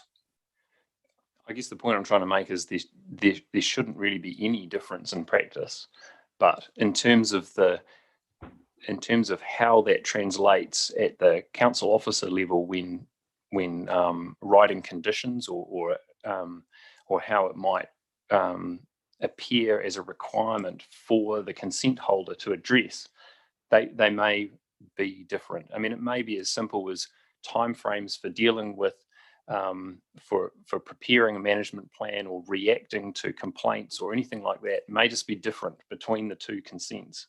And so it's really down at a very practical level. There's certainly no requirement for them, in my view, to be different. But in practice, it often happens through the consent process that you do end up with slight differences, and they're not technical differences necessarily. They may just be procedural, but what that means is you've got essentially two separate processes that the consent holder needs to comply with unnecessarily when really all you're trying to do is manage dust. Okay, I understand what you're saying, but in practical terms, if you're looking at a establishment of a new or the expansion of an existing quarry at a commercial scale, I'm not talking about the farm quarries here, but you're likely to be looking at an integrated consent package, a series of regional and district consents lodged at the same time, because the likelihood is they're going to require both. And therefore you get a combined set of conditions. I guess the issue is who the enforcement authority is. So, is in your view, dust in relation to mineral extraction activities should not be a district level amenity consideration to look at? I guess, yeah, Go no, on, that makes sense. I mean, I guess my point is that that it is going to be adequately covered in Canterbury by the existing regime that's in place. And I totally take your point. If you've got an integrated consent process, hopefully everyone is aligned, and from both the regional and district council perspective, and you don't end up with any differences. You've raised an interesting point about enforcement that might look different in the future, when you've got when it may not be so integrated. But I guess the point I'm making is that there's no real need for the ifs, buts, and maybes, because the coverage of the regional plans is such that that there's no need to put in place a matter here to address dust from an amenity perspective is something standalone. There's an opportunity to avoid potential conflict, or no matter how small the risk might be, if you've got a functional integrated consent process. Yeah, but can the regional council put in controls relating to setback distances from extraction activity, relating to reverse sensitivity? I have to say I'm not completely across the Canterbury Land and Water plan. I know the chair is, but is this something in terms of a predominant amenity control, which will be setback distances first and then a management regime after that?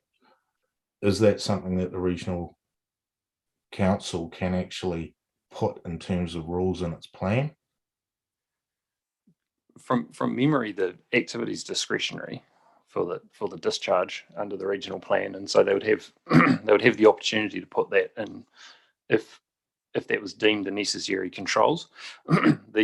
Obviously there are proposed setback distances in the rule for quarrying itself, and so there's already a level of management that's there. So yeah, I don't think there's any limitation on using setback distances as an additional condition of consent, for example, in an air discharge sense. Okay, well, thank you for that. There's been something which I've been trying to think about, and certainly have in the past, and with quarrying activities. If I can take you to policy 8, your paragraph 48, and I understand you want to, and the relief that you're providing in paragraph 44.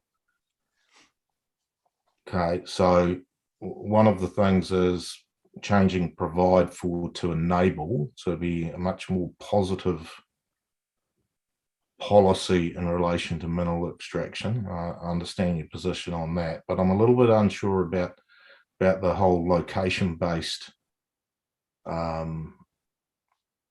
matters which are included in that policy. Because my reading of the amendments, both in the 42A report and also your own amendments in relation to location, is that the predominant location matter is where the aggregate resource is, as opposed to where that aggregate resource is in relation to other potentially sensitive activities. So have I got the reading of that approach right? That you don't need to consider the location of anybody else around the outside. You've only got to consider the location of where the aggregate resource is. I think close. The the purpose of the amendments is that that I'd proposed versus the recommendation by the officer was that the locational constraints of the resource, i.e. where it is,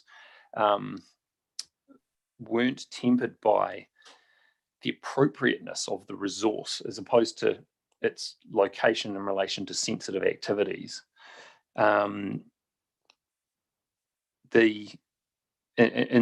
My amended drafting of the policy, there's a focus on internalizing the effects to maintain amenity values, and that aligns with the rule which has the setback requirements to achieve the restricted discretionary status. So, and that covers the location in relation to sensitive receivers. It doesn't take you all the way. There's still a consenting process. So if the setback, you might achieve the setbacks, but there may be other circumstances that mean you need to go further, like we've just previously discussed. But the reason for my shifting of the emphasis there is that first and foremost, there's a recognition that you can't quarry everywhere. You can only quarry where the resource is. And then if you've found a location which is appropriate from that perspective, you also need to heed the effects that may have. And the approach for a start is to internalize those effects as far as practical. Okay. Last question, your paragraph 69 about GRUZ R21. This is all about where you take the distances for the setback, either the notional boundary, and you're suggesting that the setback is only taken from where the quarrying activity, like the winning out of the ground of the material, is, rather than any of the other associated activities that go with quarrying, such as your crushing plant, your grading activities, your storage areas, your areas for loading up the trucks to take the product out. Can you just explain that to me a little bit further? Why you should only have the setback applying to the excavation associated with the mining itself, rather than the associated activities? So the amendment that I've set out at 69 is only a component of the policy, and sorry if it's not clear. Yeah. But my intention wasn't that the other matters weren't deleted. So there's other setbacks in relation to crushing and screening and other activities. This is purely in relation to the excavation activities, and the point that I was discussing earlier, that the setbacks for excavation should really apply to the extraction of aggregate, so the sort of sole focus of the quarrying activity, rather than other earthworks activities that might occur, including, creating bunds, for example, for screening purposes.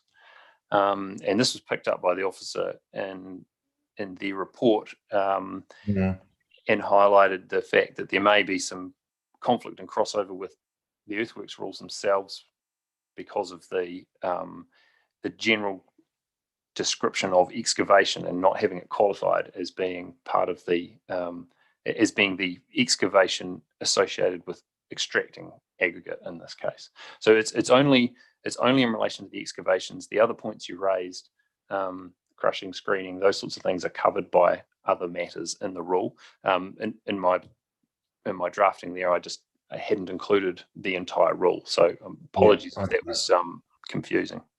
Right. Well, thank you for that explanation. Thank you, Chair. No further questions. Mr. Ensor, just a few maybe comments or observations rather than questions. Certainly in terms of policy 8, understand the point you're making that any kind of policy provision should logically refer to where the mineral resource exists, because otherwise it's relatively meaningless. But just in terms of the words provide versus enable, in my mind, maybe enable is more suited to a subsequent rule framework that's founded on a permitted activity, whereas the word provide acknowledges that perhaps a consenting process needs to be gone through where certain site-specific matters need to be considered. So there is a subtle difference between what those words mean in terms of the rule framework that follows. But obviously we'll hear back from the officers in reply about that. Take your point about definitions. If the plan's gone to the trouble of defining mining as a defined term and quarrying activity as a defined term, understand, I think, what your concern is. There may be limited utility and then bundling two defined terms into a third and different defined term, which potentially is more confusing than helpful. Just on the issue of dust, I think the amenity effects of dust are a district jurisdictional matter, and we can't pretend that they're not. And I understand your concern about duplicate or conflicting provisions and subsequent resource consents, but I imagine any new quarry will require resource consent from the region and the district. There'll be a combined hearing, and you'll just have to trust that competent decision makers will be engaged who will ensure that there is no duplication or conflicting requirements. And I'm sure your recent experience with the Royden quarry might be a good example of where that occurred. But I do take your point about groundwater. I mean, that's clearly not a district council jurisdiction, and the plan shouldn't imply that it is. But so more comments and observations rather than questions, but if you want to respond to any of those comments or observations, you're welcome. But other than that, I don't have any further questions. No, thank you. And no particular response. Look, I take the points you make about jurisdictional issues and yeah, absolutely. So thank you very much. All right. Thank you very much for coming in. We appreciate the time, and thanks for answering our questions. No problem. Thank you. So the next submitter on our list is Mike Ransom. Grace, was he going to come in person or Zoom in? All right, so we just now need to adjourn until such time as we have a further submitter or until we bump into our scheduled lunchtime, which is 12:30. So adjourned until either one of those two things happens.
Well, good afternoon, everyone. It's not quite 1 o'clock, but close enough to it. We'll resume the hearing of submissions, and at this stage, we're hearing from the Swanders Family Trust. So good afternoon and welcome.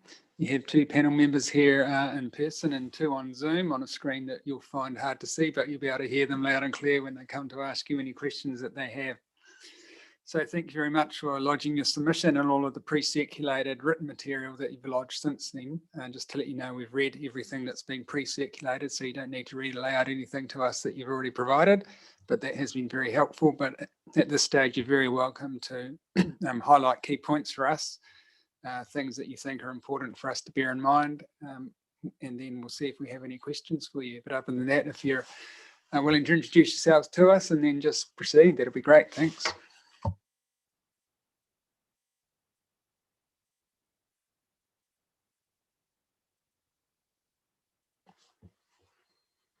Right, well, I'm not particularly sure what I should highlight or not, apart from probably the fact that our family, and particularly Errol's, has had a long association with the land, as indicated on the executive summary, and to a large extent, it is Errol's Turanga Waiwai, and as I've said to other people, I feel sadly that he's a little bit more married to the land than he is to me. It used to be the land, the dog, and then me, but the dog has passed. So I think it's, anyway. So we would like to age in place. I think that's one of the strongest feelings that we have. We're in our 60s, and should this land be able to be subdivided, it would allow us to stay there longer. Also, based on what we see around the district, we don't see a massive difference between the land use patterns that are there now and what would be there if this land could go down to 4 hectares. Is that right, Errol? Yeah, that's correct. And with the land in the past, when Errol's descendants started to farm the land in 1872, it was viable to actually make a living out of the land. It's not any longer. So we do grow some lucerne and we do run a few sheep, but there's no way that any of this land could be considered to be economically viable. Errol will talk to the fact that there is a significant shortage of land in this area, but in essence, we feel that as far as being able to put, for example, like the RD2 overlay, and Mr. Craig will talk to you later about that in an acknowledged state, but we don't see that with what we have now, that RD2 overlay could be put over that land. So we think that the inner plain zoning seems to have been inconsistently applied, but Errol will talk to that now. Do you have any questions for me? Yeah, perhaps if we hear from both of you, and then we'll see if we have questions Sure. for you that either one of you may wish to answer. Sure. And then we can hear from the professional witnesses after that. Thank you. It was our submission, obviously, to look to rezone the area from the northern side of Painters Road over Halkett Road up to the Old West Coast Road. Mainly because to the south of Painters Road, it has been zoned inner plains for a number of years. And we obviously have inner plains to the other side of Sandy Knowles Road. I acknowledge, having the advice of Mrs. Craig and Thompson, that the southern part of that block, being Halkett Road down to Painters Road, which is already in 10 hectare blocks, is the more likely or better candidate for that rezoning. Those lots all have houses, or most of the lots have houses on them, and are used for lifestyle purposes. Indeed, the northern side of Painters Road, that was subdivided in the 80s and 90s to that sort of 10 hectares. We acquired the land to the north of that, going through to Halkett Road and undertook the 10 hectare subdivision in 2003 and 2004. Most of those sites now been built on.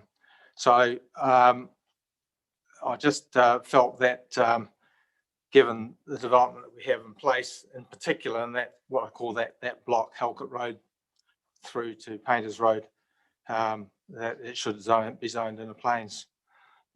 I've also, in my submission, focused on the area, demand levels and sale numbers and so forth in my role as a registered valuer, but this is my evidence is solely on obviously a submitter, an owner of the land, not as an expert. But generally the area has been subdivided into 4 hectare blocks, particularly obviously to the eastern side of Sandy Knolls Road, with although there is one big block in close proximity at the corner of Sandy Knolls Road and the main West Coast Road, which is farmed by the Mundys and has been for many years and continues to be so. But the rest of them are densely subdivided now. Currently, West Melton as a lifestyle location is highly saleable, and there is a shortage of blocks. We have seen blocks around the edge of West Melton, which are now subject to plan changes going to residential. So a lot of land has been removed from the market in terms of 4 hectare subdivisions. And in the past 6 months, subdivisions that have occurred have generally been smaller and have been snapped up. I acknowledge that the market itself was pretty buoyant in that period anyway. Lifestyle market, not so much as the residential, but certainly there has been activity which has been unprecedented. I've provided in my submission some stats. Those stats are to the end of 2001, and it wouldn't reflect sales in the last 2 months of that year and also in the early part of this year. So it is a picture as at sort of October last year, and I know for a fact that sales since that time have been significantly higher in value terms.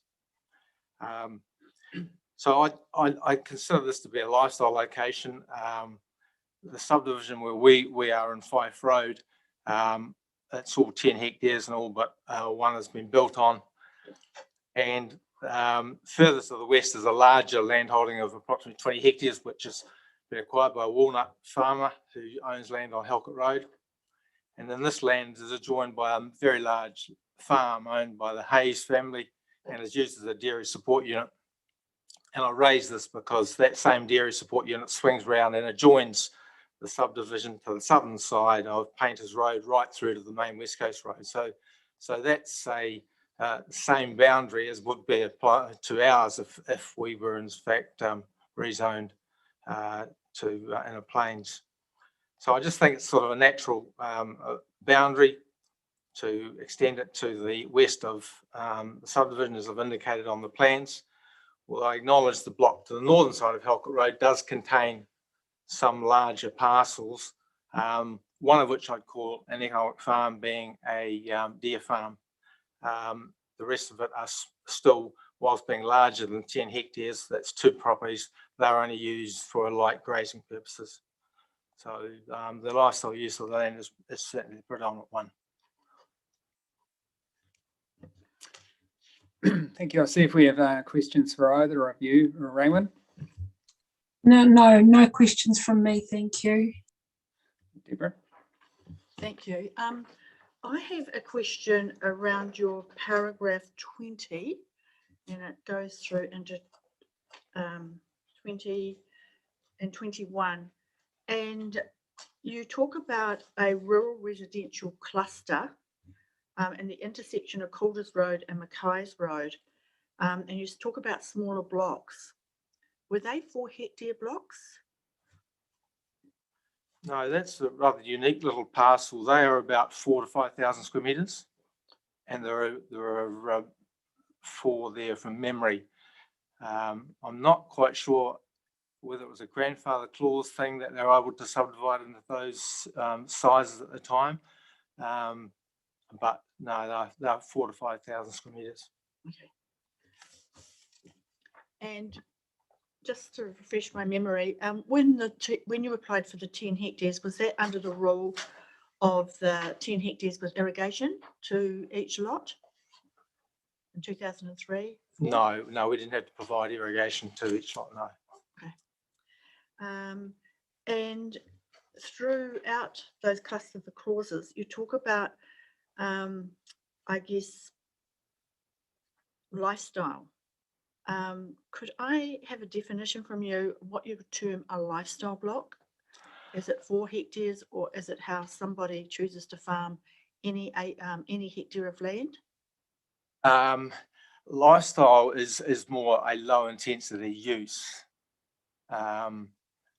You can still undertake an intensive use from a 4 hectare block. I acknowledge that, but certainly doesn't appear to be many of that nature in and around this location.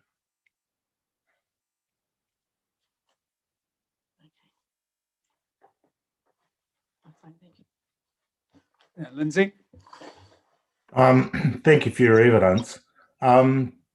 You said that you were the original subdividers of the Fife Road lots, 2003.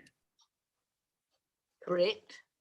Okay. And in terms of the process that you had to go through and the sort of the planning regime which was in place at the time, can you just give us one or two highlights of the reasons it needed consent and any obstacles you faced in terms of justifying that 10-acre subdivision?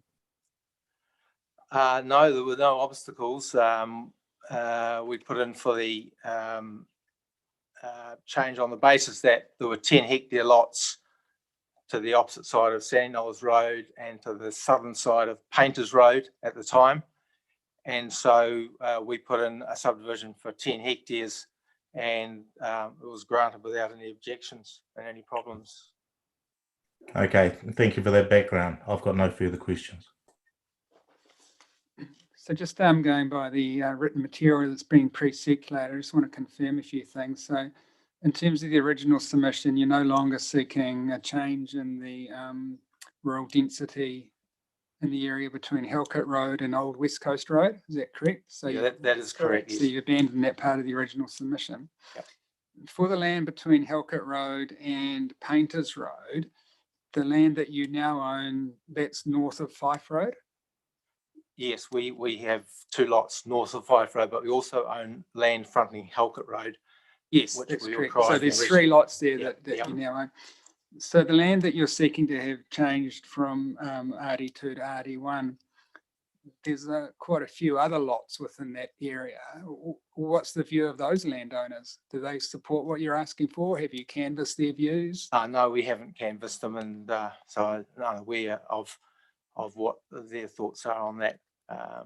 Right. I feel that you're damned if you do and you're damned if you don't. So we are aware that there would be a number of opinions Right. about that, and it would be a difficult exercise to do that. Right. Okay.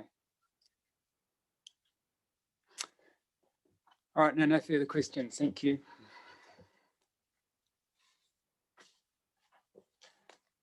Yep. So now we can hear from the other 2 members of your team.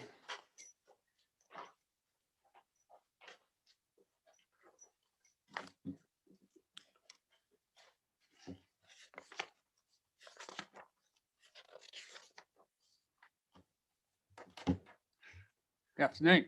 Afternoon, Andrew Craig, landscape architect, appearing on behalf of the submitter. Yep, thank you. So same applies to you. We've read the pre-circulated material. Thank you very much for that. You don't need to read that out loud, but again, you're welcome to highlight key points, and then we'll see if we have questions for you. Okay, thank you. So I'll just briefly go through my summary.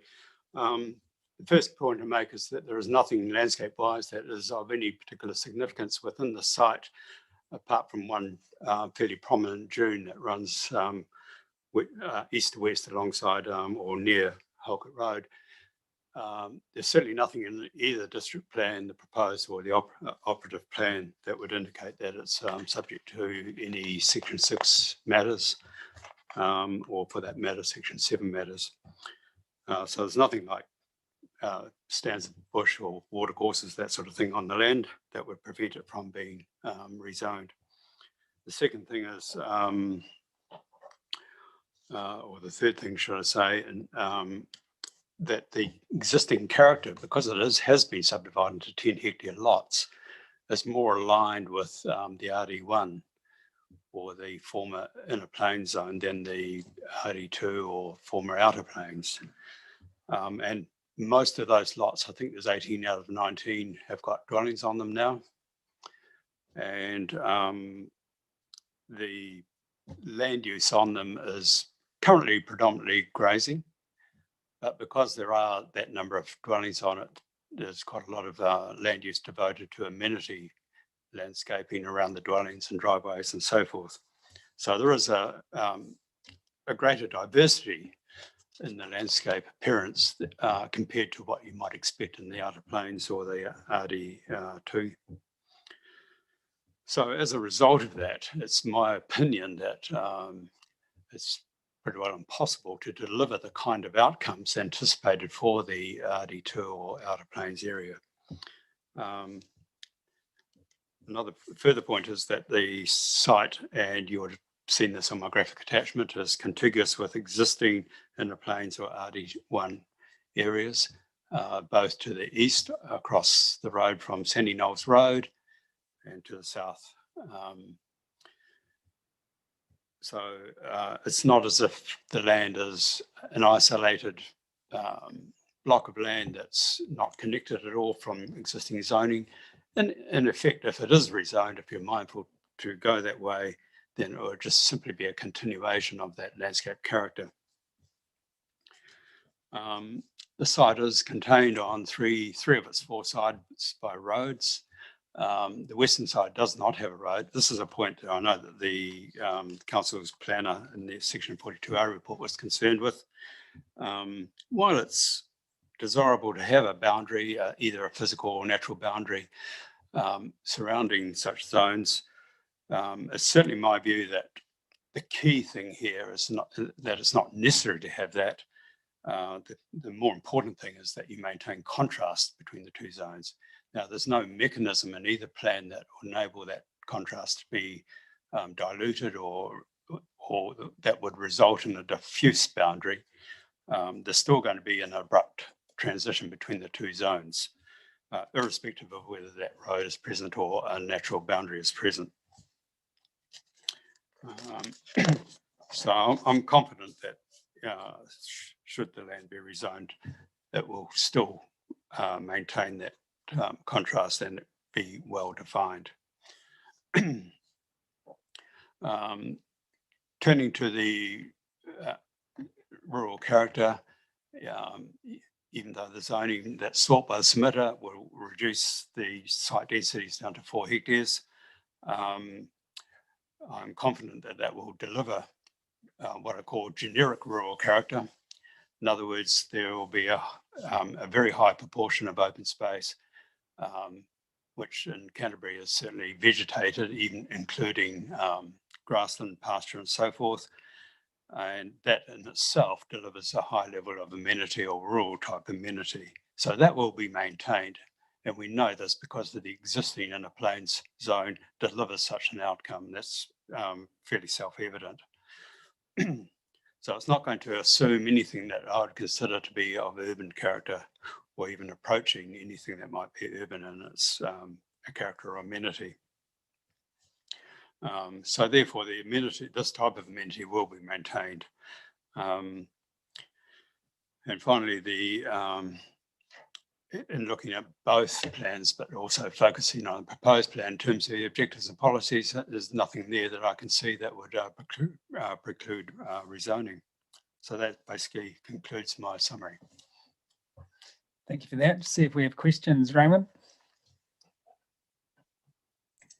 Yes, at your paragraph 48, you mention a watercourse, and actually I see you've got it in one of your graphic images. That's correct. Is there any fish life in that watercourse? I'm not sure. I don't know. The submitters might be able to answer that question, or they'll be better placed to answer that question since they live on the land and the watercourse passes through the land. So maybe I'll refer that to them. Mainly cockabullets, but very little. I think once upon a time there used to be the odd trout, but there is very, very little these days. Yes. I should mention that that watercourse is an artificial water race. It's not a natural watercourse. Yes, your paragraph 48 says that it's a water race. I don't have any further questions. Thank you. Thank you. Thank you, Deborah. Thank you. Is this land area within the Greater Christchurch Urban Development Strategy area, do you know, or outside? No, I think I'll refer that question to Mr. Right. Thompson. That's inside. It's inside. Thank you. Lindsay? Thank you for your evidence. Just really want to explore with you some, from the landscape reasons, the difference between RD1 and RD2, inner plains and the eastern plains. Now they're based upon character. Inner plains has obviously a lower density, and the eastern plains has a higher density. But there's also a difference in the sorts of land uses which can apply on both sides. Is that correct? Yes, well, one of the key differences between the outer plains and inner plains relates to the building density, as you imply in the question.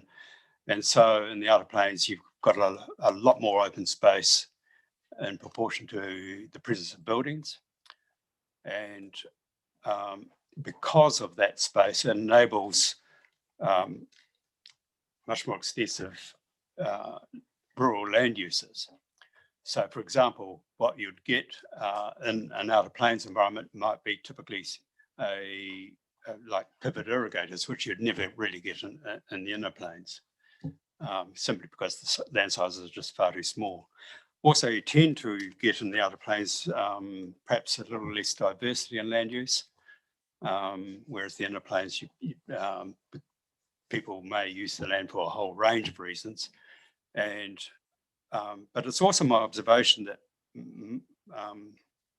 most inner plains land uses at the moment, certainly in this area, are devoted to some form of pastoral use, and that the type of that use may vary, may involve, for example, horses or grazing, sheep, goats. And then the other thing that I've noticed in looking at the aerial photographs in the inner plains in this vicinity, there are woodlots and horticultural activities, relatively small scale horticultural activity. Notwithstanding that, it is still generically rural for both environments. Okay, thank you for that. And so just to recap that, the dominant characteristics between the two is the sense of openness and the sort of the general lack of building footprint per lot. Yes. But isn't that also sort of cancelled out to some extent by the extent of boundary vegetation? So you realistically don't know what is going on behind a lot of the properties because of the extensive boundary vegetation? That's correct, and that's certainly my observation currently in both zones out that way. Okay, and then in terms of a defensible boundary, because the council has a role here in terms of saying, well, this bit of land is X and this bit of land is Y. And generally when it comes to the defensible boundary between zones, if you like in an urban environment, the difference between residential and commercial, for example, often the road will be the demarcation because it is clearly a different land use from that which occurs on the land itself. So the Section 42A office is taken the view that the defensible boundary in between one and the other, in this case, is the road. What's your comment on that approach? Well, I know from both Selwyn and the city that there are many examples where there are no physical boundaries between zones, and certainly between urban areas and rural areas. I'm aware of instances where there are no boundaries either.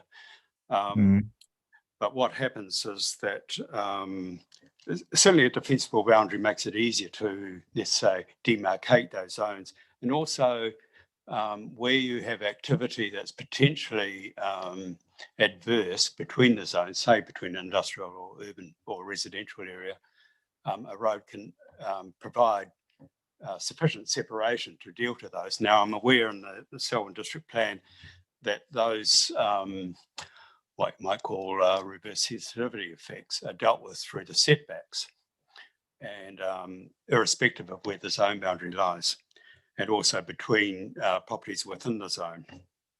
So I think they're quite well, I think we can have confidence that those effects can be well managed. The other point was going back to what I said earlier, that the contrast between the zones is maintained in any case, unless there is some mechanism in the plan, and there isn't, as far as I know, that allows for, let's say, an intermediary zone. But as I say, as far as I'm aware, that doesn't exist here. So just to recap from my own understanding, the existing pattern of development on the eastern side of Stony Creek Road, no, that's somewhere else. Sandy Knolls Road. Sandy Knolls Road.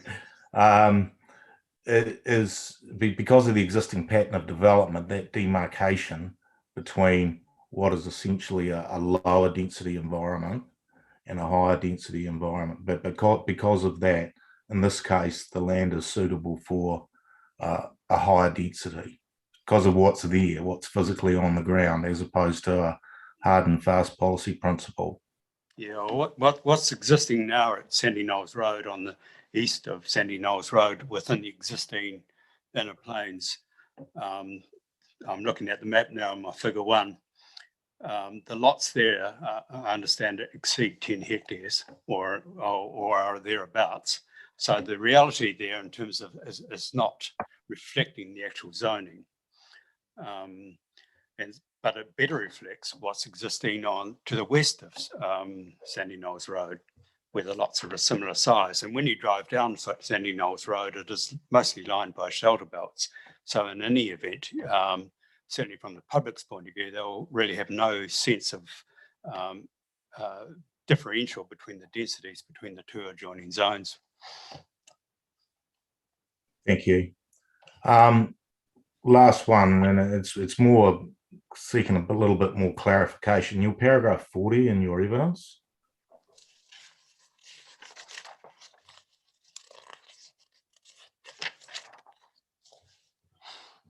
And I just, the last sentence or the last couple of sentences, it's clearly a working landscape, etc. And then you go on to refer to the kind of landscape expected in proximity to metropolitan areas. Can you just explain what you mean a little bit further there? To me, it means that there is site-specific circumstances here which are more akin to sites which are in proximity to a metropolitan area. Yeah. Or have I got it wrong? Have I misread it? Just give me a second to reread those sentences. Thank you.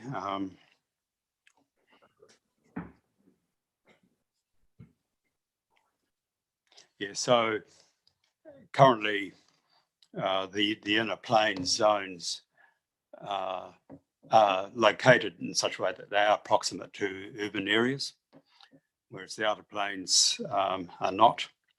So there is a kind of a, let's say, if you're looking at a big umbrella picture of the entire district, and the zone densities decrease with distance from these metropolitan areas. And again, in Selwyn, that's reflected even if you go into the high country, the minimum lot sizes are much, much greater than what they are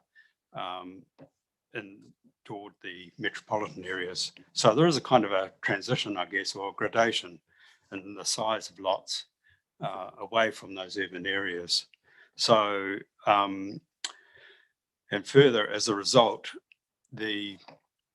with the smaller lots, the 4 hectare lots, you are going to get a greater variety of land use activity, even though, as I said earlier, that it's generically rural. And some of that will be involved just by virtue of the fact you've got more houses there.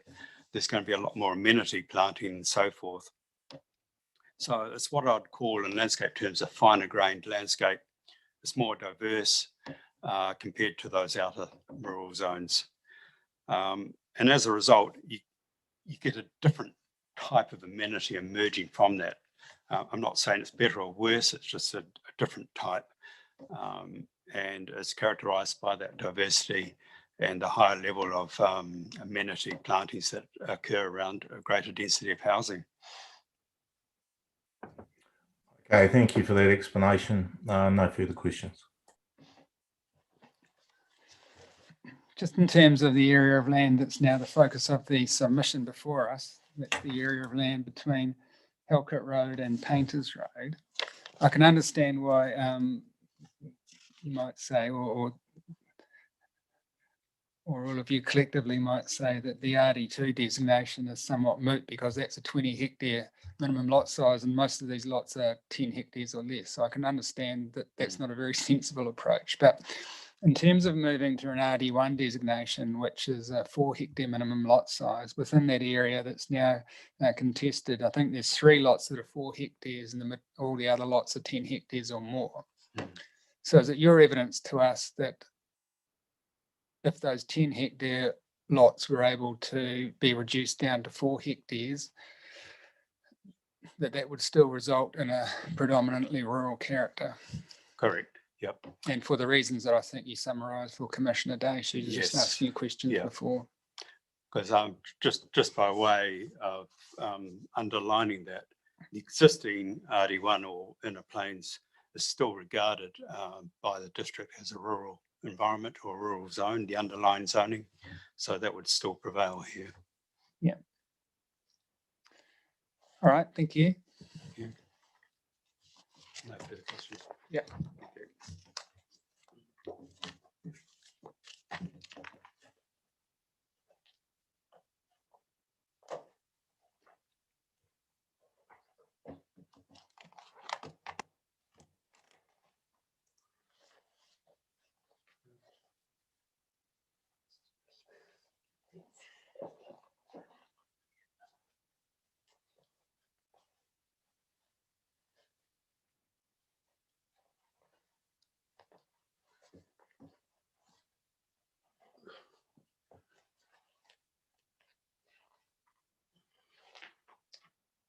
Thank you. Yep, over to you. Oh, okay. So I've got nothing really to add to my evidence, Mr. Chair. I think the issue, though, it comes back to something which probably Commissioner Day observed and mentioned: defensible boundaries. And to me, that is probably the pivotal issue is how you, and I think Mr. Craig touched on this, how do you actually decide where a boundary should go? And it has to come back, in my evidence, where I say that it's got to come back to the purpose of the Act. And whether a defensible boundary can be justified in terms of the purpose of the Act, I think is a key issue here. And so where the boundary is a road, and I understand from a plan administrative point of view, I think I can understand why that could be considered a so-called defensible boundary, but it doesn't necessarily align to what the purpose of the Act is, particularly having regard to Section 7. And that's why I think having regard to Section 7C and Section 7B, there is a strong case for moving the boundary westward to incorporate those 10 hectare lots, particularly based on the evidence that Mr. Craig's given. So if you look at, and I've given some examples in my evidence around where or how boundaries have been delineated in other parts of Greater Christchurch. And so if you look at the urban boundary for both Rolleston and the city, they use the well, a lot of it's based on the airport noise contour, which is enshrined in policy as a strategic infrastructure. So if you look at the Port Hills, a lot of, I mentioned outstanding natural landscape, but I probably could have mentioned natural hazard boundaries. So none of these boundaries follow roads. They follow policy direction, which can go back to the Act. I think that's probably the main point I'd just like to say at this stage there. Thank you. I'll see if we have any questions for you, Raymond. Yes, I just need some clarification on a couple of different terminologies that I haven't seen before. You use the words in paragraphs 9 to 13, resource management merit. Now, in my mind, resource management encompasses elements far wider than allotments and density. So I'm not quite sure what you mean by this phrase. Okay, so resource management merit, it's a way of expressing whether a particular land use or development can be supported in terms of achieving the purpose of the Act. So it encompasses the things you mentioned, but taking the Act as a whole, the term really refers to, does this is it consistent with the objectives and policies of the relevant district planning documents? Does it give effect to the regional policy statement? And overall, does it meet the purposes of Part 2 and other aspects of the Act? So that's the meaning of which I've used that particular phrase. So it's quite a broad, obviously it's a broad terminology. Yes, you could apply that to anything, couldn't you? Well, no. Everything is assessed on its merits in terms of the Act and in terms of the statutory considerations that I just mentioned. It's not an uncommon term. It does come up in other decisions or in other in planning hearings or resource management hearings, but I just go back to saying it's not so broad as to be meaningless. It is a term which traces itself back to what everyone has to do in a resource management setting is to try and achieve the purpose of the Act. And I know that's broad, and that's where perhaps your point is valid in that Part 2, and particularly Section 5, has there's a lot of case history around what that actually means, but a lot of that's been settled by the courts now. And the second term was noxious intensive farming operations. What did you mean by that? Okay, that's that they are farming operations which potentially could cause significant adverse effects. Perhaps noxious is a bit of an emotive term there. I probably shouldn't have used that term in retrospect. It is a certain operations where there would be adverse effects well outside the boundaries of a particular property. And it's, although, I mean, the sort of things that would come under are things which, and this is where noxious is probably not the right term, but things like factory farming, where you have odours can be generated or excessive noise, things like that. So I do that term is perhaps a little bit unfortunate but it does mean farming activities where not all the effects can be internalised and they could cause complaint by surrounding residents. I couldn't imagine many farmers liking those words, but no. Anyway, thank you. I have no further questions. Deborah? Thank you. Just one, with regards to this particular request for this particular zoning to go down from 10 hectares to 4 hectares.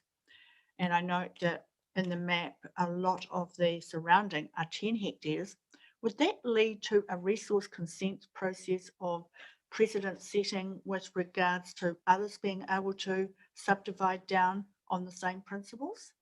In other parts of your district? No, in this location. Well, once it goes down to 4 hectares as of right, there wouldn't be consents, but in surrounding areas, perhaps you could, but the policy, as long as the policies are strong enough, and I think they are, to the proposed policies I'm talking about, to be able for the council to be able to consider any particular resource consent on its merits. And I think if I remember rightly, the avoid is used in outside this zone. So it would probably require another plan change to allow further 10 hectare lots to be created in the surrounding area rather than a resource consent, because it would be non-complying. And so consents would be quite difficult on my assessment.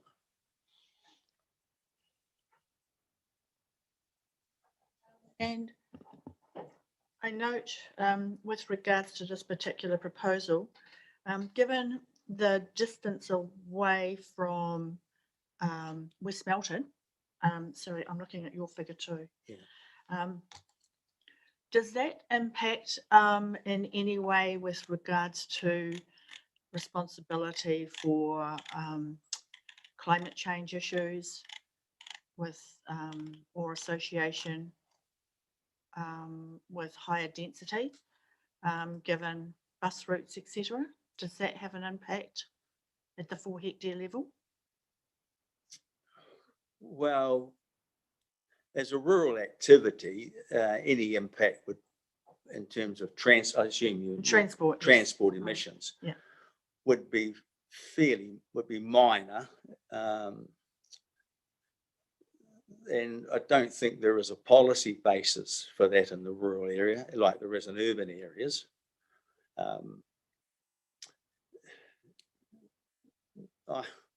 If it does, it would be infinitesimal. It would be very small in the greater scheme of rural development.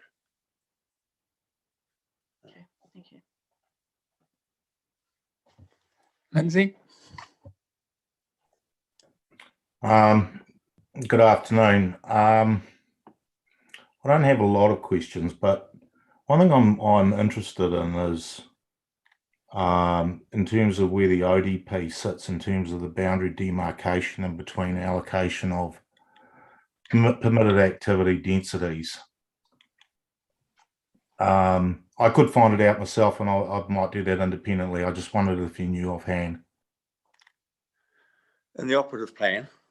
Yes. Just sort of, sorry, Commissioner Dexter, that pass me again that question. I didn't quite just. Okay, so in the operative plan, there are various different densities prescribed in terms of subdivision. Okay, and so presumably there is a gradation in between the inner plains and somewhere along the outer plains. Is it along Sandy Knolls Road? At the moment, it is for this particular area. Yeah. Okay. And the chair outlined the issue of the current lot sizes. There's some 10 hectare blocks, some in the ownership of your client and some not. And I really just wanted to explore to you in terms of productive land uses and the emphasis in the rural zone about primary production being the dominant activity in the rural zone. Yes. So okay, so you've got, in terms of the PDP, you've got the Eastern Plains area, SC2, which is at 20 hectares, and then you have SC1, which is at 4 hectares. And you've got some 10-acre blocks in this particular area. So where is the boundary in terms of the defensibility of the objective in terms of primary production and between the amount of land that can be available for productive land use. Okay, so I'm relying here on the report that was done for the council by the farm management consultant that's referenced in my evidence. There was a report done on productivity, and that concluded that anything less than 20 hectares was likely to be unproductive anyway. So you could argue that the difference between 10 and 4 in terms of soil productivity is going to make little difference. I mean, I would say, however, that a larger block would have more flexibility and have more options than a 4 hectare block. But I don't think in realistic terms in economic production it would make any difference. The 10 hectare block sits halfway between. They're both, as I understand it, 10 hectares or 4 hectares are both basically lifestyle blocks. You may graze a few extra ponies on a 10 hectare block than a 4 hectare. But having also said that, a 4 hectare block is not necessarily unproductive either. It can. I guess, yeah, I guess the key point is around the productive capability of the land, and there have been reports on that and various statements which have been made that obviously the less land you've got, the more ability that you've got, the less ability that you've got to make a living out of productive land use purposes. Yes, that's correct. But even 10 hectares, I think, is still limited to hobby farming or lifestyle farming, according to that. And I'm relying here on the report that was done for the council on that matter. Yeah. Okay. You're a Cantabrian and I'm not. But in terms of if the council was to agree to the submission to basically change the zoning, which would change the allocation, if you like, of density, would that be seen as a precursor to other similar proposals coming forward, either by plan change or resource consent, depending on the context? Do you feel that this is just a tidying up of the existing land use, or is this something which is may lead to unforeseen circumstances in terms of limiting productive purposes? No, I think. Sorry, I think it's what the former of what you said, and that is that it's a tidying up of what appears to be an anomaly in the existing land use pattern. And I've got examples in my evidence where other tidyings up have been proposed in the plan by the council. I think this is just one of those, and I don't think it was picked up, even though I think the council has done a great job in the background research has done in preparing this plan. It's very good planning practice, but I think in this particular case that the scale of research just hasn't picked this up as an anomaly. It's probably hasn't. I think the background landscape and character report probably didn't come down to this.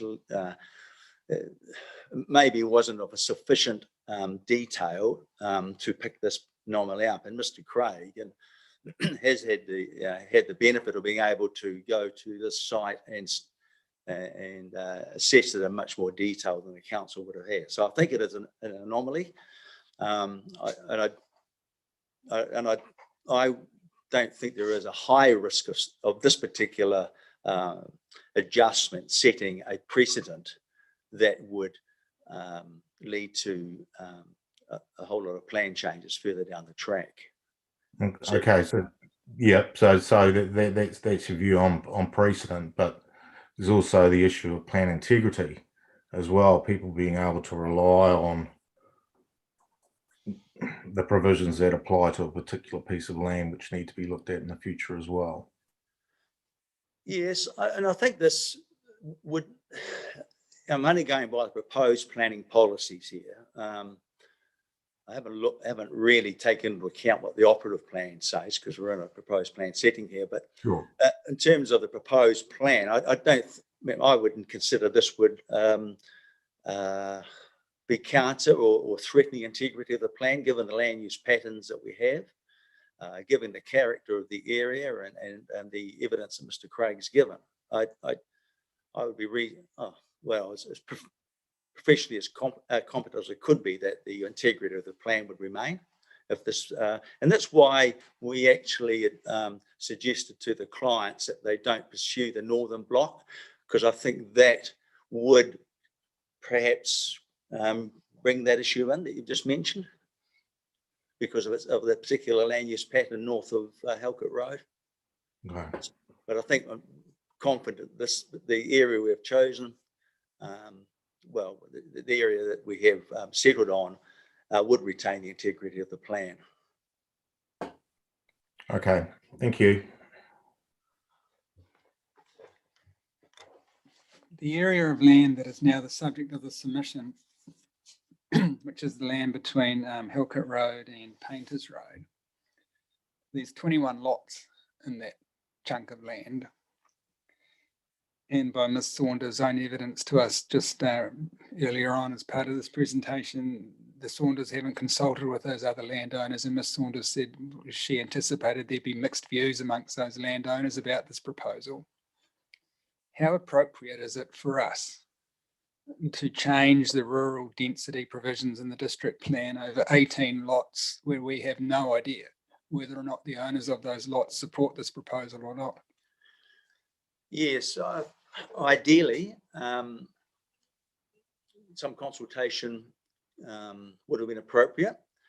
That you can still rely on further submissions, and not from that point of view. And I understand there are issues around that, but I have known areas of rezoning of sort of larger areas of this, and involving a lot more landowners where land has been rezoned based on further submissions. It can come back to practicalities of getting around everybody. It is a factor. If the fact there'll be no submissions in opposition would also counter that to some extent. Yeah, that's right. I mean, the only submitter in opposition was Waka Kotahi. But of course, that assumes that those other 18 landowners were aware there was a district plan review process and that they were aware that the submission had been lodged. And given the fact that the Swanders, by their own admission, haven't talked to those other landowners, I would doubt if that would be the case. I mean, most people don't get involved in district plan issues or even know that something's going on unless they're directly affected. I guess that's a question of probably process or legal process, where in theory people, that the council publicised the plan, that it was doing a plan, there were public steps leading up to the notification of the proposed plan. It's really what can be expected of a person or a party seeking rezoning, and how far that consultation should take place. I mean, you may argue, well, what about neighbours who are potentially affected by it? So you've got those who are directly affected, but there are those who are affected by in other ways. Adjoining neighbours, for example, the 20-hectare block across the boundary. Should they be notified? And if that person was notified, who else? It becomes a matter of degree of how far you would notify or inform people that you are doing this, and whether there are any statutory reasons why one should. I mean, it may well be one of practice, but whether there are statutory obligations to do that. All right, thank you. No further questions from me. Thanks very much for coming in. Do you want to say, someone? Just for the commissioner, the commissioner on Zoom asked about Sandy Knolls Road. being the boundary. It's actually been breached in two places nearby. Firstly, obviously south of Painters Road, it's been breached to the west and subdivided into 4 hectare blocks.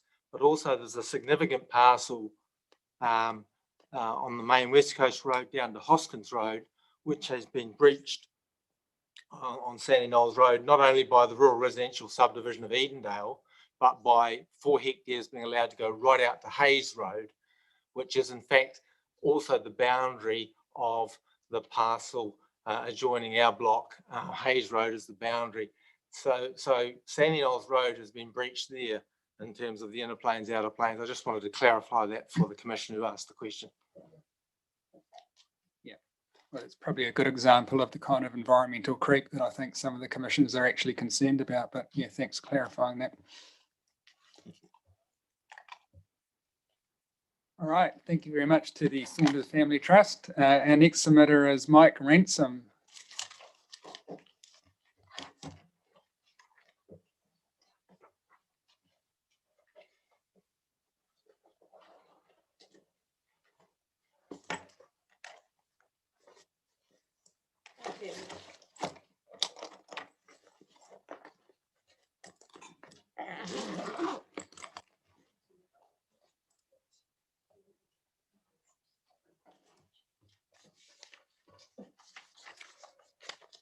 Good afternoon, Mr. Ransom. Good afternoon. Welcome. Thank you. Thank you very much for putting in your submission, and we're very interested now to hear from you to speak to that and to highlight what you think the key points are that you'd like to bear in mind, and then we'll see if we have any questions for you. Okay, well, I'd like to start by just putting some glasses on actually so I can read. Well, my name is Michael Ransom. As you already know, I'm a long-term resident of Selwyn, and I'm here about submission on the GRUS R61C rule, which is the granny flat or minor dwelling being within 10 metres of the primary house. Oh, sorry, 30 metres. Being a long-term resident, I've been in the area for nearly 50 years. I've seen development going on, certainly amongst the villages, but I've seen very little as regards to what I would term rural as opposed to rural residential.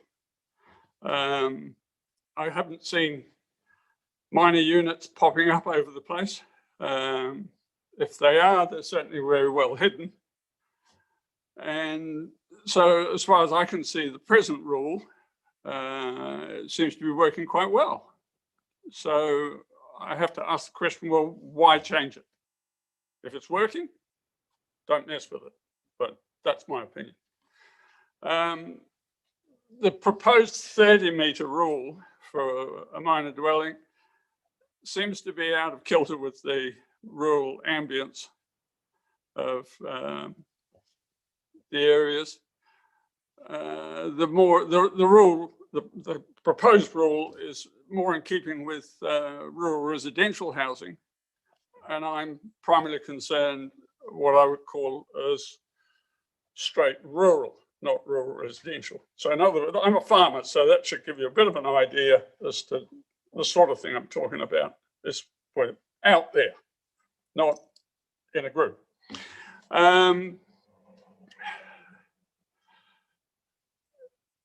It seems that there's no differential on this rule between a residential area where 10 metres, 30 metres rather, is fine because your neighbour's only 40 metres away, as opposed to straight rural. And I think there should be a differential here. The proposed rule, as it's written, states that the minor unit must be within 30 metres of the primary dwelling. Now, according to the council's district planners, taking it the way it's proposed, the whole building must be within 30 metres of the primary house. That means if you've got one house there, the other house is the other side, just the other side of the camera. That's about 20 metres, which is what you would be. If it has to be inside 30 metres, one part of the house is going to be within 10 metres, assuming you've got a 10 by 10 house. It's a bit of an assumption, but it gives you a bit of an idea that the 30 metres, it's not 30 metres the way it's written. I'm sure it was intended that the 30-metre rule was the nearest corner of one house to the nearest corner of the other house, but that's not the way it's written. It's written that it says it's within, and the interpretation of that, as I said, with the planning department, is the whole building has to be within 30 metres. So moving on from that, I really feel that there's a matter of perspective here between rural and rural residential.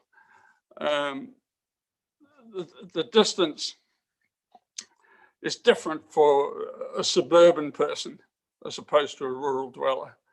A suburban person says 30 metres, that's almost 2 houses away. To a rural person, 30 metres is on the lawn. And a lot of rural houses have got lawn all around them. If they haven't got a lawn, they've got a garage or an outbuilding or something all around. So it's sort of out of perspective in a rural sense to an urban sense or a suburban sense. So the privacy matters of a rural person.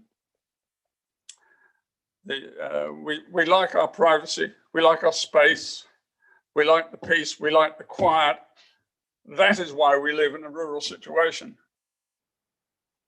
I don't know of any person in a rural situation that would be happy having a second house over there, so that you're a suburban person is quite happy to look out of his kitchen window at a fence or another house. A rural person is not happy doing that. And I feel that this rule is way too close. The whole idea of a minor dwelling is surely so that elderly parents can live nearby the family. But nobody wants the elderly parents living right on top of them. And I don't believe that the occupants of the major dwelling really want elderly parents just over there either. They like it. I'm getting into that bracket now, and believe me, I like a bit of peace and quiet. And I'm not going to get it if I can quite happily talk to somebody from there to there. That's not peace and quiet. That's suburbia. That's what you do in town here. You talk over the fence. We don't do that in rural. It's just totally different. And I think this has been missed by the council, that there is a distinct difference between a rural area and a rural residential area or a suburban area. That the rule seems to be, the new rule, proposed rule, seems to be across the board. There's the only difference I can see is that in a straight rural area, you can go to 90 square meters for a house instead of 70. That's really about the only difference there. I would like to see the old rule retained because, as I said, after 50 years, I do not see any development as such in rural areas. The only thing I do see actually is dairy farm worker houses. They're popping up like a weed. But back in the hills, virtually nothing. And that's 50 years worth. So why change the rule? Why lump the old Malvern Hills, which is where I live, in with the plains and right down here to Rolleston? It's. I think we need separating. Now, I would like to draw the panel's notice to this book here, which is what the council put out. It's called Because It Matters. And if I can just quote some passages to you.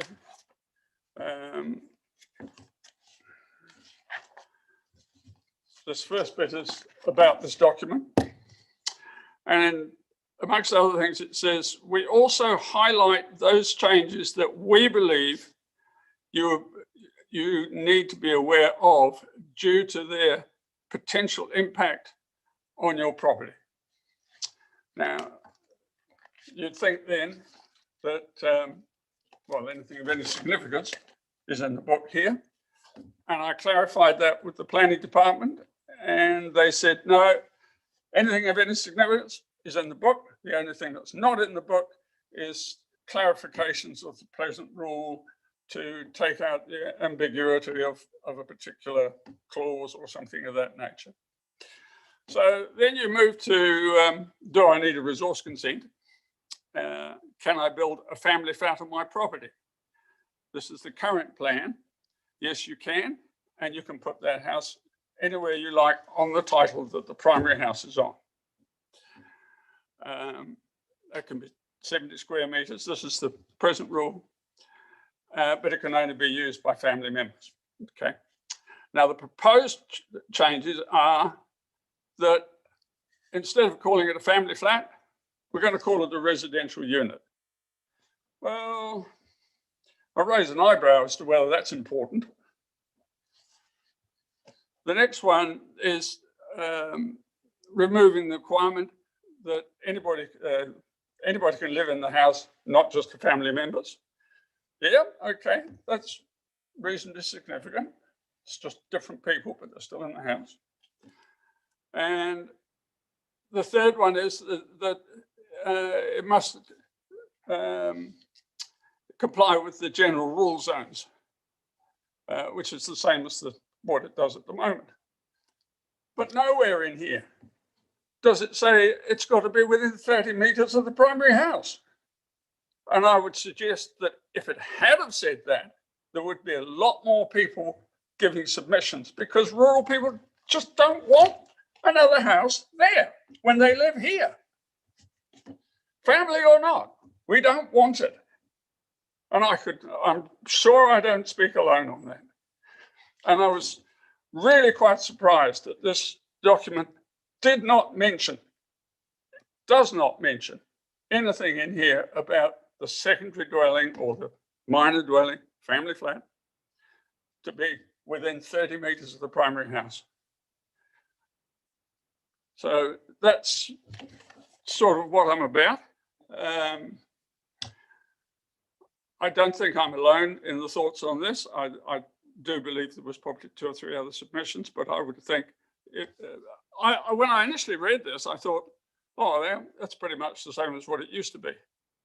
And it wasn't until I actually surveyed the proposed district plan that I suddenly realized that, hell, that's completely different. That's 30 meters. And yeah, I think there's 3 or 4 options that could address this problem. One is that you stay at the existing plan, of which I, as I said, being a long-term resident, do not see little buildings popping up all over the place.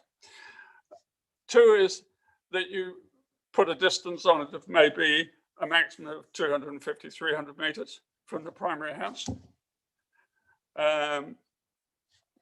3 is that you split this up into the old Malvern Hills and the plains or the rural residential places, because there really is a significant difference. Once you get into the hills, there's no, it's just yeah, it's far more rural, more so even than the plains. I find it hard that the council considers the plains and the Malvern Hills to be one group. They're so different. So that's, that's a possibility that could be split off. A maximum distance of a few hundred meters would suffice, or, as I said, why mess with it if it's working fine? So, can I answer any questions? Well, we'll see if we do have any questions for you. Raymond, any questions? No, no questions, thank you. And Deborah? Thanks for your submission. I want to understand, you are obviously in an area of 120 hectare subdivision, Malvern Hills. Yes. So with regards to matters of discretion, right, would you see that in your location that a minor residential dwelling would have to connect into an existing septic tank that's there, or have its own individual septic tank? It would, well, in this day and age, I've got an existing septic tank. You're not allowed septic tanks anymore. So it seems a bit silly to add into something that you're not actually allowed. The modern system is a totally contained now. So I would say, I don't think you could plug into my existing septic tank system. I don't think it would handle a second house. Well, effluent disposal unit then. Effluent disposal, yeah. So I would think you'd have to have a separate one. You have to have a separate one. Well, almost regardless of where you put the house. Even if I put it, in my particular case, even if it was 30 meters from my house, it would really need its own septic tank. So, or not the septic tank, but effluent disposal. And would you see any reverse sensitivity issues with a minor residential unit being located somewhere else on the property as opposed to being located near the existing dwelling that you have, like a node or a settlement area? Would you see any conflict with reverse sensitivity if that dwelling was put somewhere else on a property? Sorry, a conflict with? Reverse sensitivity. If that, say you've got that minor residential dwelling and you've got it sited somewhere else on your property, maybe as you've quoted, 250 meters away from your house. Right.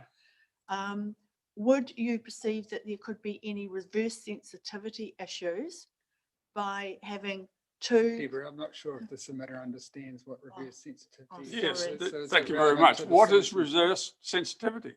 Okay, reverse sensitivity is where you have a operation or that basically causes effects or nuisance on somebody else.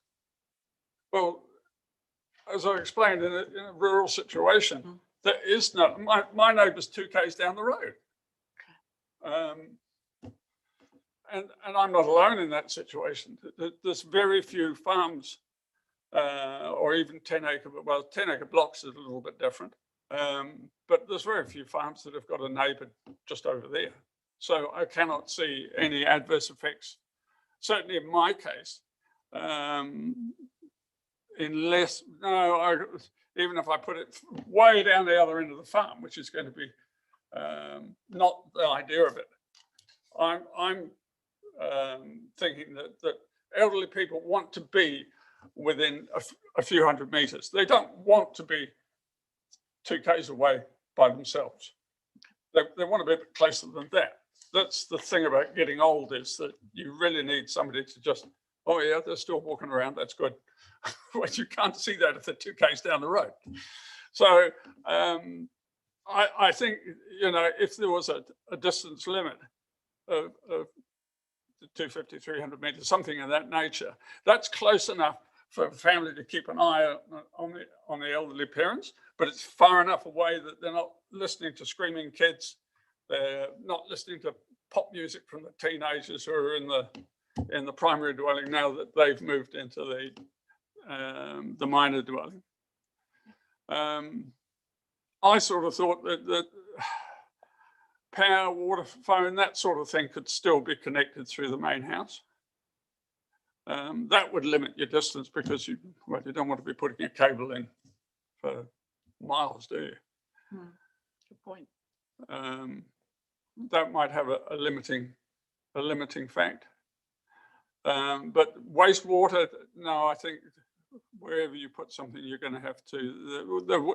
So a modern house, yes, it's probably got the capabilities to handle a second dwelling.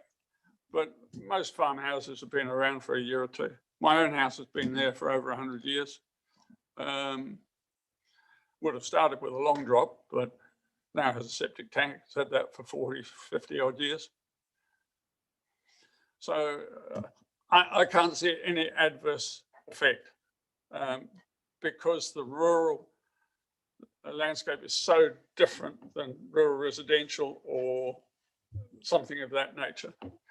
Certainly rural residential, I can see, yes, if you had a bigger section, you could be over 30 metres, you could be on top of the person over the fence, which is probably not what the person over the fence wants. But not in the farming community. Okay. Thank you. And thanks for giving some suggestions. Lindsay, any questions?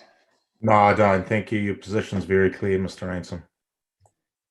Thank you, Mr. Ransom. I also don't have any questions for you. You've made your position very clear, but to the 42A reporting team, Mr. Ransom has brought to our attention an interpretation of Rule 6.1C, which I certainly had not formed in my own mind when reading the provisions on their face.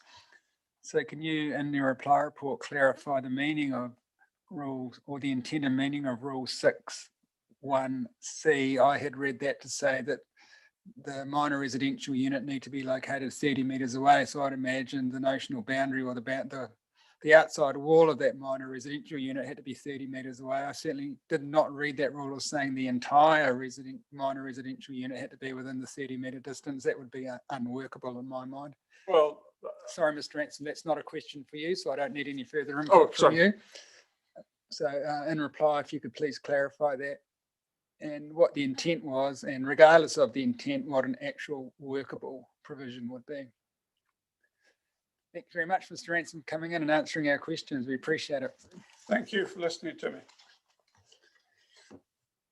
So that brings us to the end of this part of our hearing, the hearing of submissions. The next stage is for us to receive a reply report from the reporting officers. Of course, that needs to await the joint the witness caucusing and the two joint witness statements that we've requested. So I imagine in due course, you'll let us know when the reply report might be likely to service. Yes, Chair. Yeah.